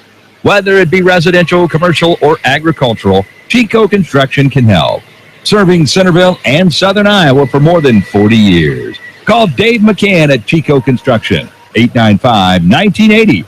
That's Dave McCann at 895-1980. Chico Construction. For all your excavating needs, remember, McCann. Sales and Associates Cook Insurance in Centerville and Corridon is proud to be a part of the Pitch Sports Show. Give Sales and Associates a call today at 888-767-0239. That's 888-767-0239. Call them locally in Centerville at 856-3375. That's 856-3375. For all your insurance needs, call Sales and Associates Cook Insurance in Centerville and Corridon. Valentine's Day is this Sunday, February 14th, and the Flower Teak is ready to help you show some love. We have a large selection of fresh flowers and plants available.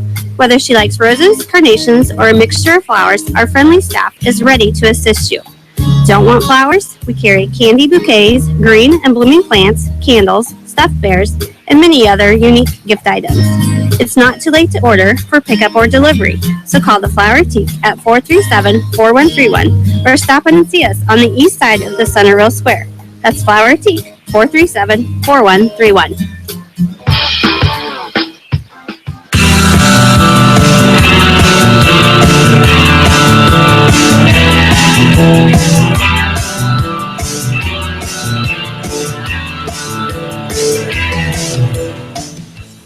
All right, it's time to see how we did on the Power Insurance Hall of Fame Challenge. Josh, what did you write down? Tom Brady. Tom Brady. Okay. Good answer. Tom probably throws for more than he scores. But, Coach? I wrote down Jerry Rice. Okay. Coach Kovacevic? He wrote down Jerry Rice. Ted? Well, I had Jerry Rice across the mountain. I went with Kovac guy, Emmett Smith. You flip-flop it? Well, had you have written Jerry Rice, you'd be in the extra Coach. There you go. It was indeed Jerry Rice. I don't have to answer another question. Overtime now. If a wrestling match ends in a tie, do you just say, good job, kid? I mean, good enough. Go kiss your sister. We'll call it good. I really wish I'd have lost. All right. What field goal kicker has attempted the most field goals in Super Bowl history? What field goal kicker has attempted more field goals than any other in Super Bowl history? Kovac, you got something wrote down? Coach, you got a thought? I couldn't even name a field goal kicker, to be honest. Vinatieri, is that one of them? Okay. That is a field goal kicker. You want to He already wrote it What'd down. you write down? I can say it. Well, we're going to double overtime because it is not a Vinatieri. This guy, talking about pulling a rabbit. I don't know any kickers. How about Vinatieri? How about that? Well, that kind of, I mean, Kovac did that a couple weeks ago with the punter from. Yeah, there you go. All right, here we go, guys. What running back has the most rushing attempts in Super Bowl history? What running back has the most rushing attempts in Super Bowl history? We'll give you about 10 seconds here to jot down a name, and we'll see how you do here. Congrats on the Super Bowl championship. Yeah, thank you. Broncos winning it all. Good job. All right, Kovac, what'd you write down? I'm going back to Emmett. And you're going to Emmett. This time you're both wrong. It's Franco Harris. Franco. There you go. He would have. There you go. Steeler guy. He's got the Steeler jacket over there. So here you go. How many total rushing yards did Franco Harris have in his Super Bowl career? This time, we're closest to win. How many total rushing yards did Franco Harris have in his Super Bowl career? Closest to is going to win. 2? Closest to it. No, 2 yards. No. No more than that. Josh, would you collect Mr. Kovacevic's sheet? Ted, would you collect Coach's sheet? Josh, what do we have? What did Coach? Walk at 501. 501. Chad, what does Coach White have? 1,001. And I thought when Coach White wrote 500, you might be. He played in 4 Super Bowls. That's only 200 yards for Super Bowl. Oh, good. I thought 500. I thought Coach White's going to sneak in away. He had 354 career Super Bowl yards on 101 attempts. But triple overtime, that's pretty good. We got to get you involved in this more often. How about, you know how devastated Kovacevic would have been? No. That would have been the end of the world. We'll grab a break. We'll come back and talk girls basketball right after this. Jim Ireland Menswear on the south side of the Centerville Square has got you covered when it comes to men's dress. Whether it be business or casual, Jim Ireland Menswear can help. From jeans to slacks, from dress shirts to golf shirts, Jim Ireland Menswear on the south side of the Centerville Square can help you look your best. And if you've got a wedding in your future, call Jim Ireland Menswear or stop by to talk about tux rentals. Jim Ireland Menswear on the south side of the Centerville Square. This is Henry Ortman at the Annuity Shop in Centerville. Since the summer of 1987, I have been helping people with their IRA investments. I have many clients that contribute money into an IRA on a monthly basis, but I also have many retired clients that are receiving money on a monthly basis to help pay bills. That's called cash flow. Having an adequate amount of cash flow is very important. I give people monthly cash flow from their employees' retirement plans. We put the money into an IRA and then set up a systematic withdrawal plan that can be sent directly into your bank account. It's safe and convenient. I have many safe options for your retirement plan distribution from your employer. I'm Henry Ortman at the Annuity Shop in Centerville. I've been in business since 1987. They don't build cars like they used to, and they don't repair them like they used to either. Today's vehicles contain advanced, lightweight materials and safety features like crumple zones and airbags that help protect your family. Repairing them properly after a collision requires up-to-date training. RK Auto Body has it. We're among only 10% of shops to meet the industry's highest training standards as a gold-class business. When you pick a collision repair shop, make the smart choice for your family's safety.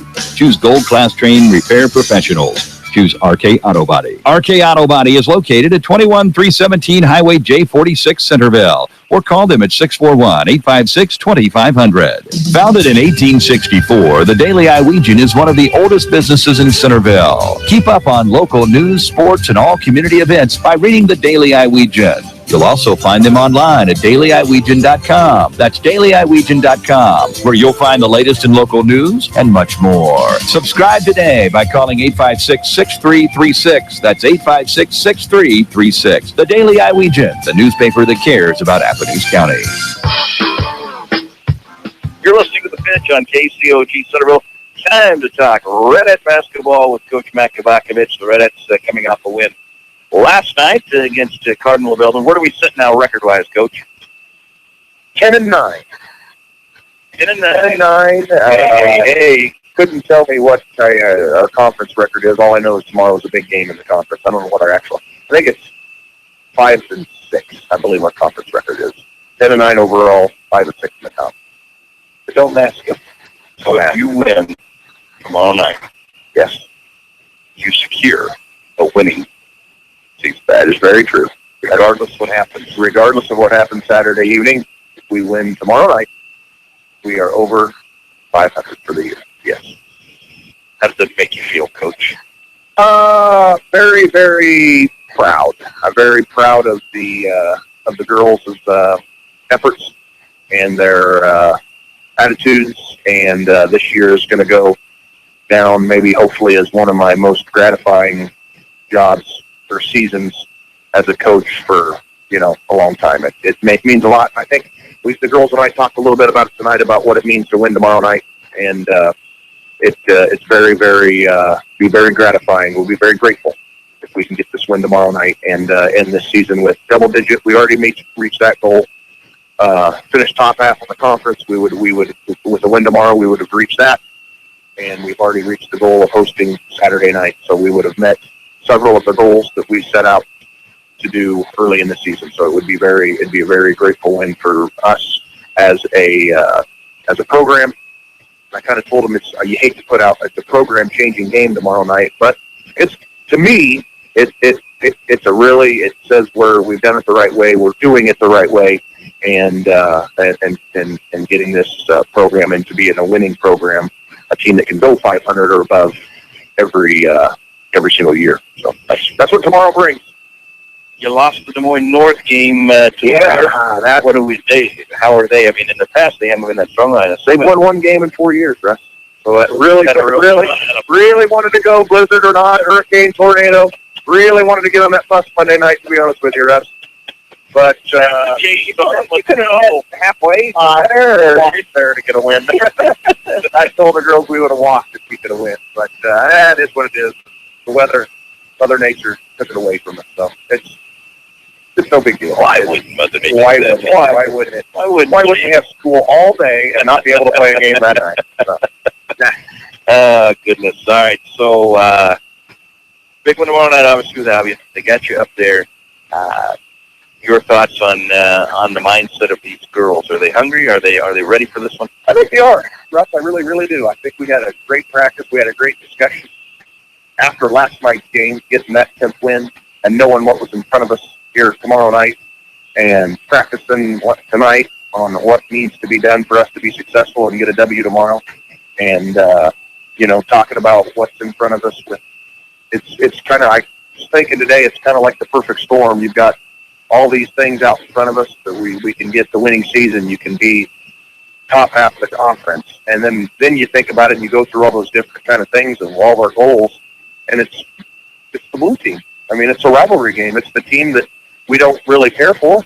I mean, as a Centerville alumni, I don't really care for that school up there, and I'm sure they probably think the same about us, but it's a rivalry game. And I told the girls tomorrow night we're going to have I think there's doing a bunch of stuff at halftime with the little kids, whether it be cadets or mini cheerleaders or doing something, so when we do that, it's going to be packed for our game, because it seems like they all get there for the girls' game to do that. Then they're after the halftime show at the boys' game. The gym's kind of bare, but I think people who want to come to the ball game tonight and see it's going to be a great crowd. I'm hopefully our student section is listening and can get kind of rowdy within the rules and give us a great student section tomorrow.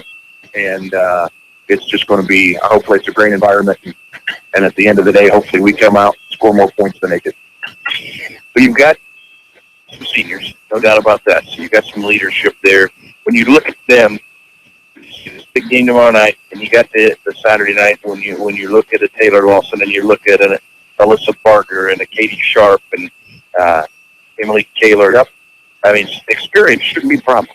No, it shouldn't be a problem, and I don't think it'll be any kind of a problem at all. And they've been outstanding leaders all year long of what it's going to take to come out tomorrow night and get a win and kind of direct traffic and where we need to get to on the court, what we need to do defensively and offensively. And they've been, Taylor and Alyssa and all the seniors have been darn good leaders all year long to our younger girls, whether it be our freshman or a sophomore or a couple of juniors that we have. They've been outstanding leaders all the way, and there's nothing like getting to play your last 2 home games of your career with the magnifying of what's going to happen in these 2 games. You're talking about this game Thursday night, you get a day off Friday, and then you got to come back with another Donnybrook on Saturday night for your district. So they're going to have 48, 72 hours of a lot of emotions running through their body. So it's going to be, and I'm glad that we're kind of a senior-laden team to where they can just say they've been in these type of situations and these type of big games. With they went through a volleyball season where they played plenty of big matches and there were been big atmospheres. So hopefully tomorrow night it's not too big for them, and I don't think we'll have any problem with it being too big for us at all. So you got the 4 I mentioned, then you got Kylie Joyner. How many total seniors do we have? Kylie and Alex. Okay. So with Albia, and when we do this show, you never know what ears might be tuned in from the north. What do we do different, if anything, than the last time around? Well, I don't know if it's so much what we're going to be able to do differently against them. We've just got to be able to handle the ball. I mean, you've heard me sit here and talk many Wednesday nights about being able to not to turn the ball over. And I think if we know that they're going to get after us defensively the whole court. I mean, it's going to be a full court game, whether it be several different kind of presses that they're going to throw at us. they're going to try to get the game to be an up-tempo game and try to get us to turn the ball over. It's going to try to lead for them to easy baskets on the other end. And the bottom line is we've got to be able to, number one, take care of the ball and get it across half court.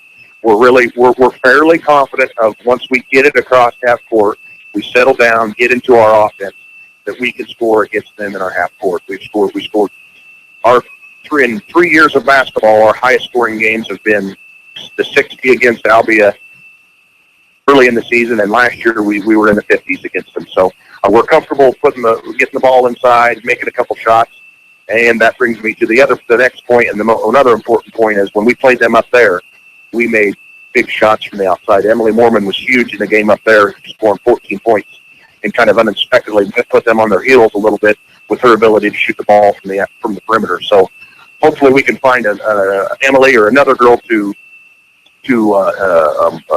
duplicate that effort here tomorrow night down at Lakeview.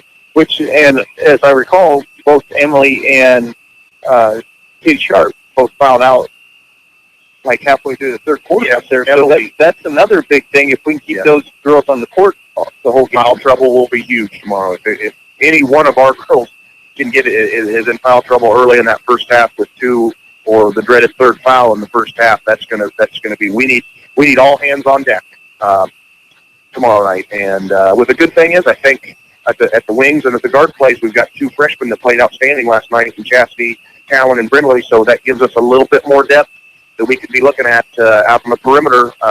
So that's a good thing. They got a little bit more of varsity basketball last night of guys coming in and bringing big time energy off the bench, especially on the defensive side of the floor with the ability for them to get some steals and get to the loose balls and get our offense going a little bit quicker and get things moving a little bit better. So again, I think our depth in the front or in the backcourt's pretty good. It's just holy smokes, Alyssa and we just don't want Katie, Alyssa, and Taylor to try to get 2 or 3 fouls in the first half. We might be in some big trouble. Hopefully we get a couple of their key players in foul trouble the way we're aggressive with the ball, getting the ball down inside and on the drive. So we'll grab a break. We'll come back more with Coach Kavakovich right after this on Hy-Vee's The Pitch. When it's time for new flooring in your home, be sure to check out J&L Flooring in Centerville. We are a family business where honesty and integrity come first. Whether you are looking for carpet, vinyl or hardwood, tile, laminate, or luxury vinyl planks, you are always assured to get top quality products at affordable prices. We feature the latest in flooring trends and financing is available. Give us a call today at 856-6331 to schedule an appointment. Ask about our new mobile showroom. For those with busy schedules, we bring the showroom to you. Chico Construction provides a complete line of excavating equipment for all your water, sewer, and building needs. Whether it be residential, commercial, or agricultural, Chico Construction can help. Serving Centerville and Southern Iowa for more than 40 years. Call Dave McCann at Chico Construction, 895-1980. That's Dave McCann at 895-1980. Chico Construction. For all your excavating needs, remember, McCann. Sales and Associates Cook Insurance in Centerville and Corridon is proud to be a part of the Pitchfork Show. Give Sales and Associates a call today at 888-767-0239. That's 888-767-0239. Call them locally in Centerville at 856-3375. That's 856-3375. For all your insurance needs, call Sales and Associates Cook Insurance in Centerville and Corridon. Valentine's Day is this Sunday, February 14th, and the Flower Teak is ready to help you show some love. We have a large selection of fresh flowers and plants available. Whether she likes roses, carnations, or a mixture of flowers, our friendly staff is ready to assist you. Don't want flowers? We carry candy bouquets, green and blooming plants, candles, stuffed bears, and many other unique gift items. It's not too late to order for a pickup or delivery, so call the Flower Teak at 437-4131 or stop in and see us on the east side of the Centerville Square. That's Flower Teak, 437-4131. You're listening to The Pitch on KCOG Centerville, talking girls basketball, the Redettes, with Coach Matt Kavakovich, 10-9 right now. 10-9, yeah. Obviously, overall. Big one with the Albia tomorrow night, and then we got the home tournament game on Saturday night. It should be hopefully a good crowd for that as well. You'll have Sheraton coming to town, and you hate to look past, obviously, this Albia game is a game you just can't look past because it's just too huge. And they're coming in with us looking for a little bit of revenge. Overall, health-wise, the boys are missing Hargrave with a broken finger. We got any health issues right now? No, we've been pretty, knock on wood, we've been healthy all year long. Our foreign exchange student, Marta, has been under the weather sick, so she tried to come and practice today, but we said no practice day. Or I tried to speak a little Spanish to her and said, if you just move on home and get better. She's El Sicko, so I sent her to El Homo, and oh my God. But your Spanish is tremendous. You can tell, but spot on. But no, other than that, we're 100%. We're good to go. Okay, well, listen. All right, so let's talk about Saturday night and what you think you'll see anything different out of Sheraton with us having beaten them twice, or just the same story? I just don't think they will see much at all. It'll be the same type of game that they'll play. They've thrown about everything at us that he's thrown at us. He's thrown 4 or 5 different presses at us, a little bit different things that he's tried to do in half court. So it's just go and Friday night in our practice, do our walkthrough and kind of go through what we think that they're going to do. But at the bottom line is, gang, it's all about taking care of the ball. So Thursday night, Saturday night is getting the ball across the half court line and getting into a half court set, getting the ball inside for layups, or making a couple of jump shots from the outside. And that's the bottom line of tomorrow night's game and Saturday night's game. If we handle the pressure and if we handle the foul shooting, because we're going to probably shoot some foul shots and make a few foul shots, that we'll be in good shape, and I'm confident that we can be able to do that. Tell me about your JV squad. I know they've had a good season. That's going to have you excited for next year. Again, I probably haven't mentioned on air enough how proud I am of Coach Moore and Coach Gray of our 2 lower-level teams of what they've accomplished this year. First of all, with Coach Gray, with the freshmen, them playing the year with 6 girls most of the year, maybe a 7th girl thrown in there, and not having their 3 main leading scorers, and the growth that we've seen from those freshmen has been tremendous from the beginning of the year to now. So hopefully, you cross your fingers with girls, because sometimes you just never know what's going to happen next year. But hopefully that they all continue to try to get better and go out next year. And this JV group has been, absolutely. They do things that our varsity kids just cannot do with regards to getting up and down the floor and running our secondary break. Coach Moore and I talk about it all the time, how good they are of doing that and getting out and run, and it just makes things for next year. So the transition I think is going to be very easy, because we are going to be a different team next year with our game. We're going to play a lot more man, and we're going to get up and down the floor a lot more, and we're probably going to press a lot more. So those JV girls have just been tremendous. Their work ethic and the practice attendance that I've had this year is the best that I've had in a couple of years. And they want to get better. They want to play. Their attitudes have been great. And that's what I think when I talk about the coaching staff, we're making this program and we're doing this basketball program. We're doing it the right way of moving kids where they need to go to be successful and make this program into a consistent winner from here on out for the next several years to come, because even our lower level grades are doing really well too. So they got, I believe we had them at 11-3. Our JV team is, I think 11-3 or 12-3. I'm not positive on that. We talked about it tonight. I think it's 12-3, and so it is what it is. Wins are wins and record is a record, but pretty proud of the kids for being having that kind of record. Redettes home tomorrow night. The JV girls will play at Lakeview at 5, followed by the varsity girls. And then on Saturday night, postseason play begins for the Redettes at 7 o'clock at home against Sheraton. Postseason play begins tomorrow night for Moulton Union Moravia on the girls' side of the basketball. They'll play at 7 o'clock at Moravia. So we wish them all the best of luck as well. And don't forget the wrestlers, Josh Morgan on Saturday at Knoxville. Wrestling for the right to go to state, and 6 Mohawk wrestlers will be wrestling at I-35 on Saturday. Big thanks to all of our fine sponsors: RK Auto Body, Thomas Funeral Home, Cook Insurance, Chico Construction, Henry Ortman at the Annuity Shop, Henley Dental, The Preserve on Rapid Lake, Northside Insurance, Flower Tea, Jim Ireland Menswear, J&L Flooring, Daily Iowegian, Power Insurance with the Hall of Fame Challenge, and our presenting sponsor, Hy-Vee. Be sure and tune in tomorrow night. If you can't get to Lakeview, this is Chad Lee and Michael Cutter we'll have all of the exciting play-by-play action right here on KCOG. For Chad Lee, Josh Bryce unable to be with us tonight. He was off at a Little League board meeting, and everyone who stopped by tonight, big thanks to Quentin Castillo. Did a great job. Nice to visit with that young man, junior from Moravia. We wish him and all his teammates the best. That's going to do it for now on the pitch. I'm Russ W. Ocker saying so long, everybody.